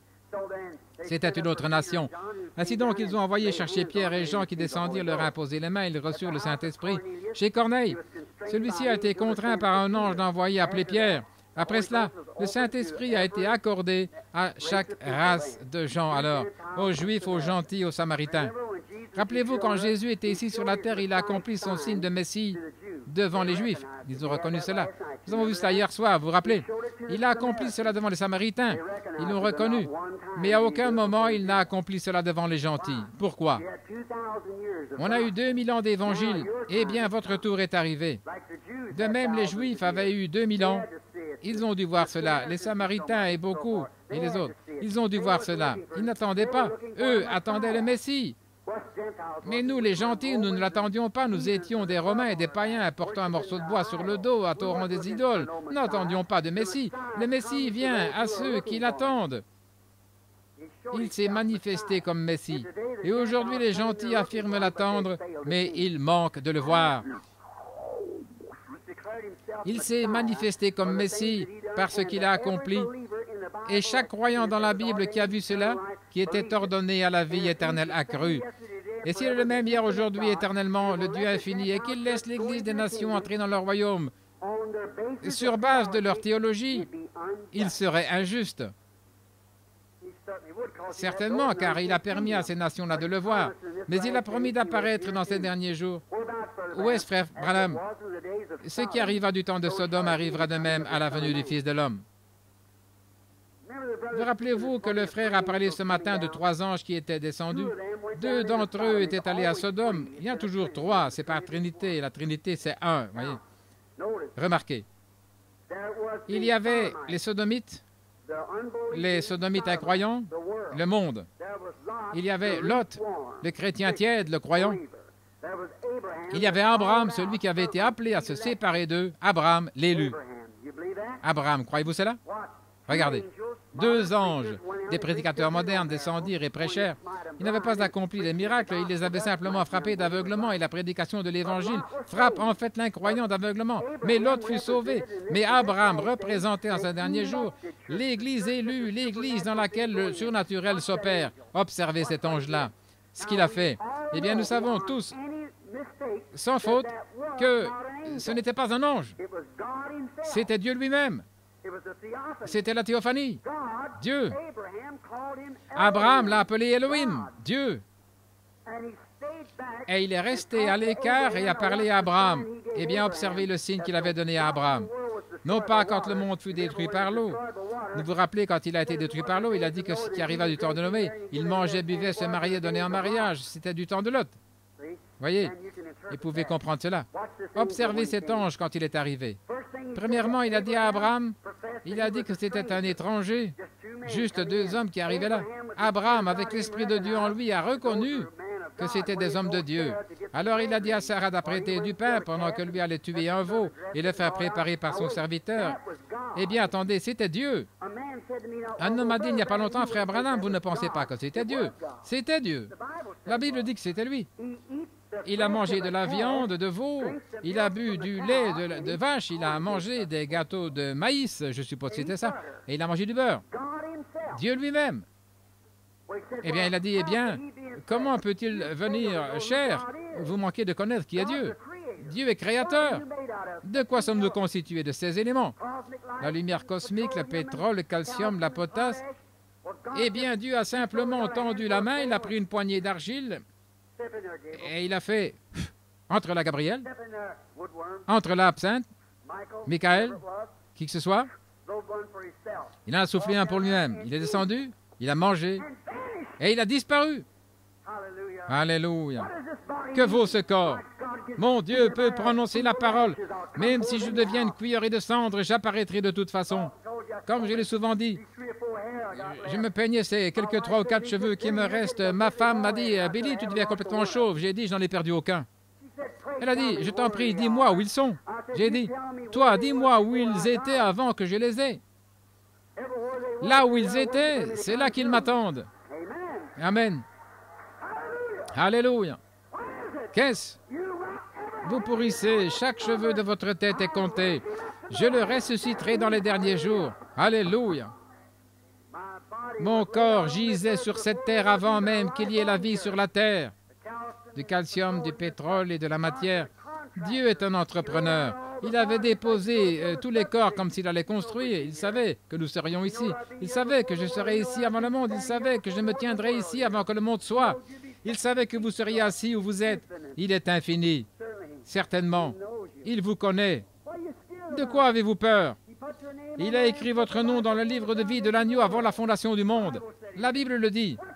De quoi vous inquiétez-vous? Vous avez le Saint-Esprit, vous êtes scellés dans le royaume de Dieu. Jusque quand? Jusqu'au jour de votre rédemption. L'Église a peur. Ne craignez pas. N'ayez pas peur. Croyez seulement. C'est ce que Dieu veut, assurément. Les grandes puissances de Dieu, ce grand Jéhovah, se tenait là dans cette théophanie, mangeant de la viande, buvant du lait, du pain de maïs avec du beurre. Et puis il a dit, Abraham, où est ta femme Sarah? Observez le même qui a dit, tu es Simon, le fils de Jonas. Voyez-vous? Il représente ce qu'il est, le même Dieu. Il était alors manifesté dans une chair née d'une vierge. Maintenant, il habite dans une chair né de la terre, mais sanctifié par son sang. Dieu au-dessus de vous. Dieu au-dessus de nous. La colonne de feu. Dieu avec nous, dans son Fils. Dieu en nous, le Saint-Esprit. Assurément, les offices de Dieu. Le même Dieu tout le temps, différents offices. Assurément, c'est Dieu. Dieu, le Saint-Esprit, il est Dieu. Il est avec nous ce soir. Remarquez, il a dit qu'il serait dans les derniers jours, avant que le monde soit brûlé, quand cette Église pentecôtiste apparaîtra dans la puissance. Jésus a dit, ce qui arriva du temps de Sodome arrivera de même. Observez Dieu manifesté dans la chair avec Sodome. Abraham, où est ta femme Sarah? Il savait qu'il était marié, il savait qu'il avait une femme, il connaissait son nom, Sarah. Et il a dit, elle est dans la tente derrière toi. Rappelez-vous, la Bible dit, derrière lui. Le rideau est derrière. Elle était dans la tente. Il a dit, Abraham, encore un autre pronom personnel. Je te visiterai. Qui était cet homme? Je te visiterai selon ma promesse et au temps de la vie. Sarah, son cycle de 28 jours reprendra, elle va redevenir une jeune femme et je te visiterai. Et Sarah, à l'intérieur, en elle-même, sans bruit, et avec son dos tourné à la tente, il a dit, pourquoi a-t-elle ri? Quel genre de télépathie est-ce? Quel genre de lecture de pensée est-ce? Qu'était-ce? C'était Dieu dans la chair. Et Jésus était Dieu dans la chair. Et le Saint-Esprit ce soir est Dieu dans la chair, se manifestant à l'Église, accomplissant sa promesse. Gloire! Ô Église de Dieu, élevez-vous sur les ailes d'un aigle et envolez-vous loin de cette histoire. Comment allez-vous creuser assez profondément pour être au-dessus de cela? Allez-vous cacher en dessous de ça? Comment allez-vous vous cacher? Alors que son explosion creusera une profondeur d'une centaine de pieds sous terre et sur une centaine de kilomètres carrés, eh bien la secousse percera jusqu'à la lave. Mais il y aura une issue. Montez, montez, montez, montez, c'est tout. Je le ressusciterai au dernier jour. Vous les malades, croyez-vous qu'il est ici? Puisse-t-il se représenter? Je ne sais pas. Priez. Que chacun de vous prie. Maintenant, Seigneur, je ne sais pas, ces gens, je ne les connais pas. Mais afin qu'ils sachent que le même Dieu qui a habité dans la chair humaine, là, devant Abraham, et quand il est venu dans un corps né d'une vierge, avec le sang pour ôter le péché du monde, le sacrifice de Jéhovah qui demeurait en lui. Quand il a dit, ce n'est pas moi qui fais ces œuvres, c'est mon Père. Il demeure en moi, mon Père et moi, nous sommes un. Moi et mon Père, nous sommes un, mon Père demeure en moi. Et il a accompli les mêmes œuvres qu'il avait accomplies quand il habitait dans ce corps-là, se tenant devant Abraham. Il a promis, celui qui croit en moi fera aussi les œuvres que je fais. J'ai prêché un message dur sur les conférences. Nous sommes dans une conférence. Nous t'invoquons, Seigneur. Prends une décision. Es-tu le même hier, aujourd'hui, éternellement?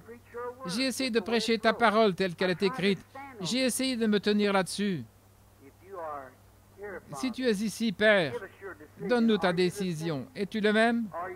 Es-tu ici pour accomplir dans notre chair la volonté de Dieu et faire ce que tu as promis? Confirme-le, Seigneur. Au moins 2 ou 3 dans l'assistance. Nous le demandons au nom de Jésus. Amen. Que personne ne bouge, restez très calme, vraiment respectueux maintenant. Si quelqu'un veut venir ici prendre ma place, si vous ne croyez pas que ceci est la vérité, venez ici et essayez cela. Vous êtes le bienvenu à la chair. Combien dans cette salle sont malades et savent que je ne les connais pas? Je ne connais rien à votre sujet. Levez la main. Il n'y a personne que je connais. Combien ont un désir dans leur cœur pour un bien-aimé ou quelque chose comme ça, vous savez que je ne vous connais pas, ou un besoin de quoi que ce soit? Croyez simplement cela. devant Dieu, before the Holy Spirit. devant le Saint-Esprit. I'm going to look and see if Je I vais know regarder pour anybody voir in si this je connais building that quelqu'un I dans cette actually salle would know. que je connais réellement. There's a man sitting Il y a un here homme I'm assis looking at. ici que je I don't regarde. know his name. He comes Je ne here connais with pas us son nom, il est venu missionary. ici avec ses I forget your name. missionnaires. I J'oublie introduced votre him the nom. other day. On m'a présenté à lui l'autre jour.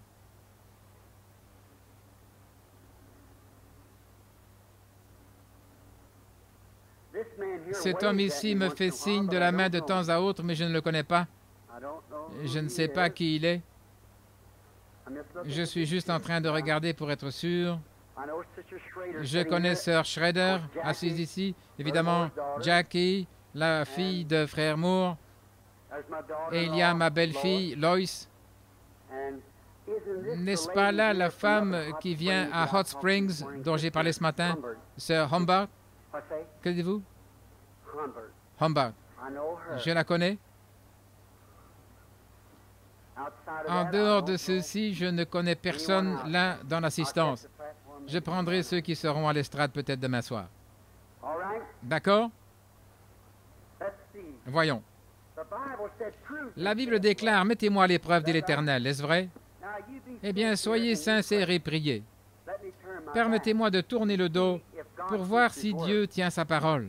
if the God that Si le dwelt Dieu in qui that habitait flesh dans down cette there, chair-là, that man, là-bas, that de cet theophany homme, or cette whatever it théophanie, ou qui que ce soit, was, the God that dwelt in Jesus le Christ, Dieu who qui habitait en Jesus- Jésus-Christ, everybody thought he talked tout le double. monde pensait qu'il avait un double langage, mais parfois c'était lui qui parlait, parfois c'était l'Esprit qui parlait. Maintenant, rappelez-vous, Jesus was Jésus God. était Dieu. We're not God. Nous ne sommes pas He Dieu. had the Spirit without Il avait l'Esprit measure, sans the fullness mesure. of the Godhead La plénitude de la bodily dwelt in divinité him. habitait corporellement en lui. Mais nous avons l'Esprit avec mesure. Well, now, if I Eh bien took a maintenant, spoonful si je of prenais une water cuillerée out of d'eau the de ocean, l'océan, that would be ce serait une compared. comparaison. Never miss it. Vous ne manquerez jamais cela. Eh bien, c'est le Saint-Esprit qui est sur moi et sur vous. Mais rappelez-vous, et Jésus avait tout l'océan en lui. Tout cela. Mais si je prenais une cuillerée d'eau de l'océan, les mêmes composants chimiques qui sont dans tout l'océan se retrouveront dans cette cuillerée. Chaque composant chimique qui est dans l'océan est là. C'est dans l'eau. C'est le même esprit, mais pas la même quantité. Mais cela agira de la même façon, car il l'a promis. Je vous demande seulement de dire ceci. Seigneur, assurez-vous de mentionner les Écritures. Il est écrit dans les Écritures que tu es maintenant notre souverain sacrificateur, qui peut être touché par le sentiment de notre infirmité. J'ai un besoin, Seigneur. Confirme-moi ta parole. Laisse-moi être en mesure de toucher ton vêtement. Je souhaiterais, eh bien, je ne dis pas qu'il le fera, rappelez-vous. Je ne dis pas qu'il le fera. Je le prends simplement à sa parole. Maintenant, si vous disiez, Frère Branham, guéris-moi, je souhaiterais pouvoir le faire. Même si Jésus se tenait ici, il ne pourrait pas le faire. Il l'a déjà fait. Il cherche seulement à vous amener à le croire. S'il le fait là pour vous dans l'assistance, vous qui êtes assis là dans l'assistance, cela ôtera-t-il tous les doutes et croirez-vous de tout votre cœur? Partout dans la salle, voulez-vous lever la main vers Dieu et dire, cela me fera bien croire la chose? Très bien. Prions.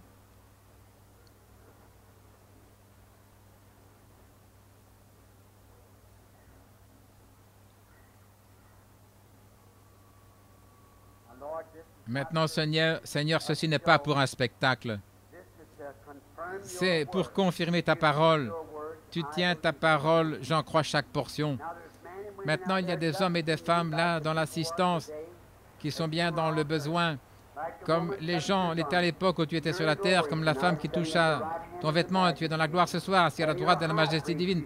Et tu es le souverain sacrificateur qui peut être touché par le sentiment de nos infirmités.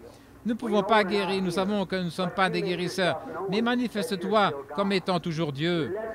Et que quelqu'un, Seigneur, ait assez de foi pour te toucher en ce moment-ci.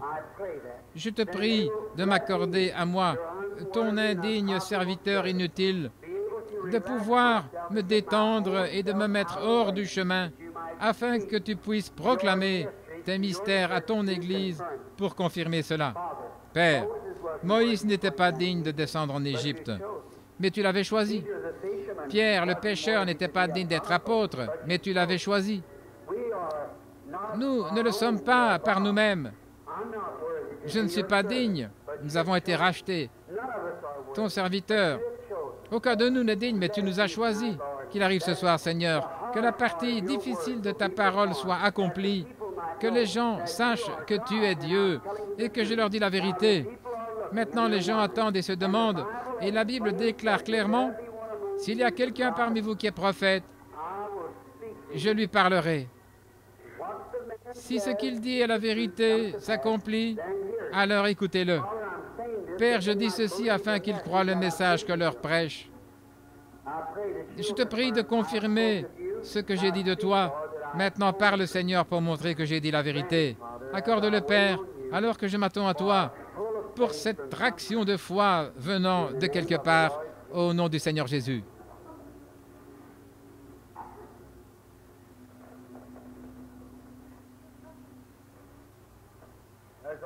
Il y a une dame, et je la vois devant moi. Elle souffre de l'arthrite.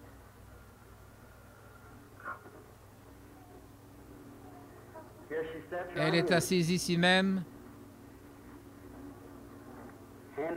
avec la main levée comme ceci. C'est vrai. Vous priez que Dieu me fasse retourner. Eh bien, il l'a fait. Votre arthrite est finie. Je ne connais pas cette dame, je ne l'ai jamais vue. Sommes-nous inconnus l'un à l'autre, madame? Je ne vous connais pas, vous ne me connaissez pas.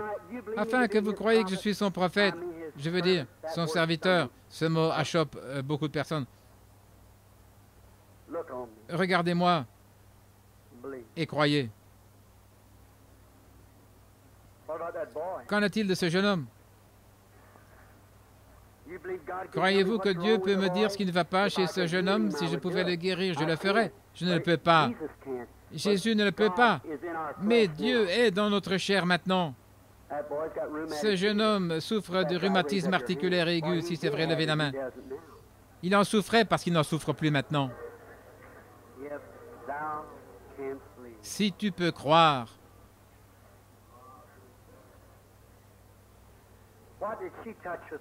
Qu'est-ce qu'elle a touché alors que j'avais le dos tourné? Elle a touché le souverain sacrificateur. Croyez-vous maintenant? Que quelqu'un prie. Croyez. Ayez foi.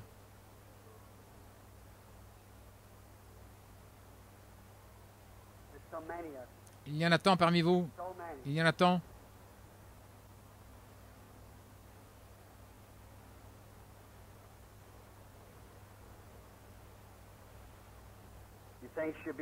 Pensez-vous qu'elle sera guérie de ce cancer-là? Votre tante? Croyez-vous qu'elle se rétablira?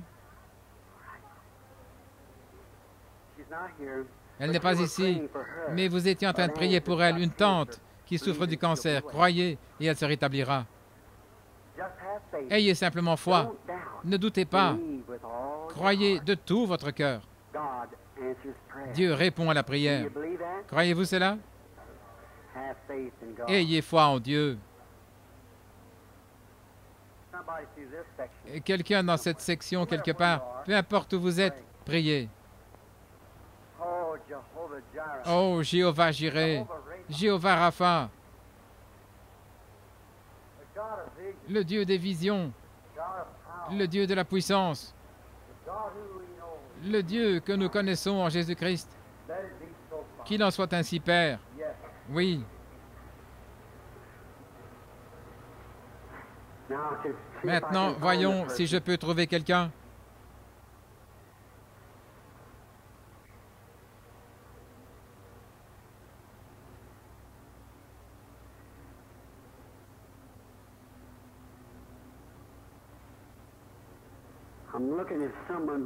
Je vois quelqu'un là derrière qui semble être prêt. Ted Dudley?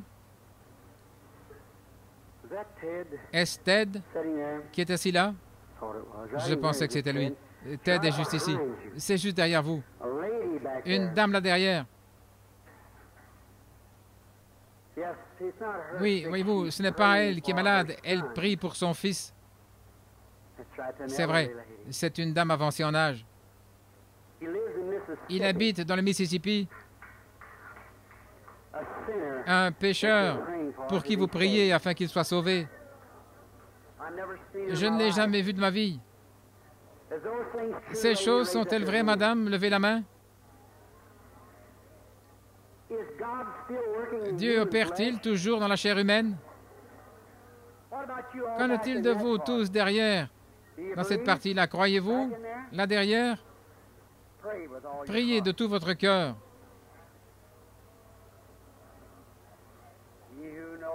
C'est lui qui connaît toutes choses. Je te prie, Seigneur, connaissant le cœur des hommes, pas afin que les hommes se fassent connaître, comme tu as parlé en langue ce matin, mais le message a dit qu'il y avait un prophète au milieu de nous. Nous savons que c'est toi, Seigneur. À qui voudras-tu parler là derrière? Oui, un jeune homme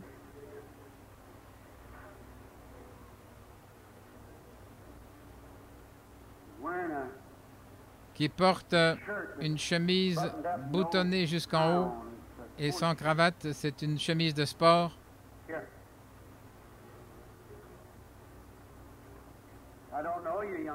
Je ne vous connais pas, jeune homme. Je ne vous ai jamais vu de ma vie. Croyez-vous que je suis son prophète?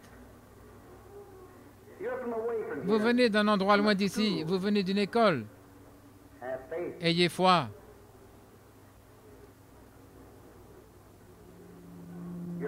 Vous priez pour votre petit frère. Il est handicapé moteur. Vous êtes au Texas en ce moment-ci, mais votre petit frère est dans une contrée éloignée où il y a des montagnes, c'est en Idaho. Votre nom, c'est Monsieur Hunt. Croyez au Seigneur Jésus-Christ et recevez ce que vous avez demandé. Oh, la rose de Saron, le lys de la vallée, l'étoile du matin, l'alpha, l'oméga, le premier et le dernier, la racine et le rejeton de David.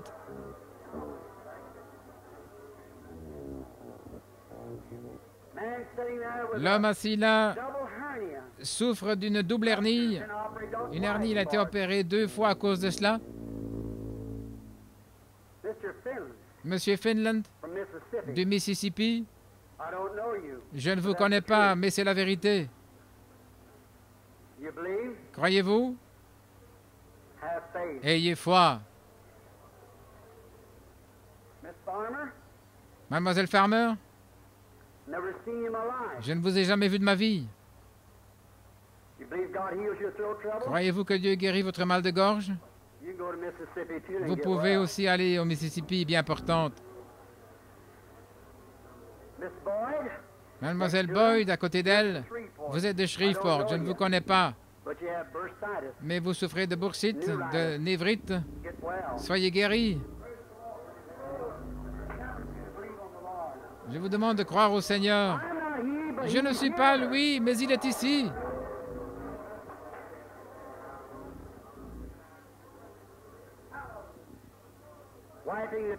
Vous qui vous essuyez les larmes, couché ici sur un lit mourant. Il y avait 3 lépreux qui étaient assis à la porte une fois et qui ont dit « Pourquoi restons-nous ici? Si nous restons ici, nous mourrons de faim. » Dans la ville, les gens mangeaient les enfants et les uns des autres. Et ils ont dit « Pourquoi restons-nous assis ici? Alors faisons quelque chose. Si nous allons au camp de l'ennemi, s'il nous tue, nous mourrons de toute façon. Nous allons de toute façon mourir. Mais peut-être qu'ils nous épargneront la vie. » Et sur cette base, ils sont allés au camp de l'ennemi et Dieu les a récompensés. Si Dieu me révèle votre maladie, madame, vous êtes couverte de l'ombre, il y a l'ombre noire.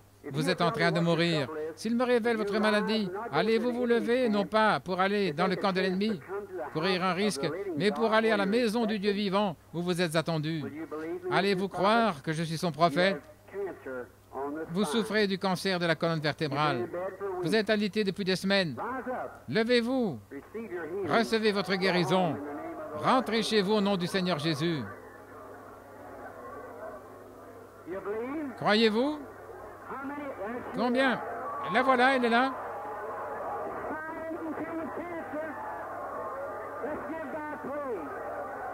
Rendons gloire à Dieu.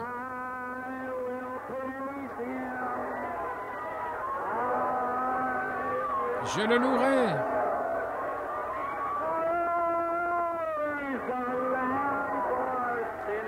Louez l'agneau, immolé pour les pécheurs.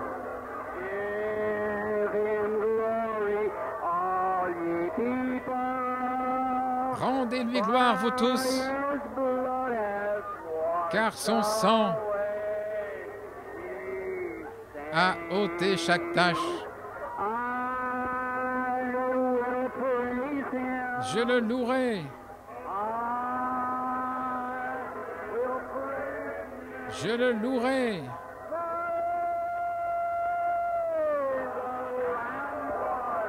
Louez l'agneau immolé pour les pécheurs.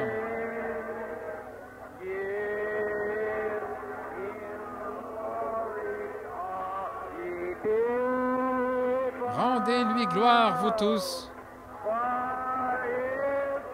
car son sang a lavé toute tache. Inclinons la tête. Je le louerai.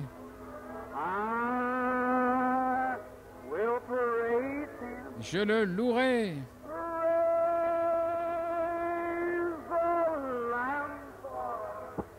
Louez l'agneau, immolé pour les pécheurs.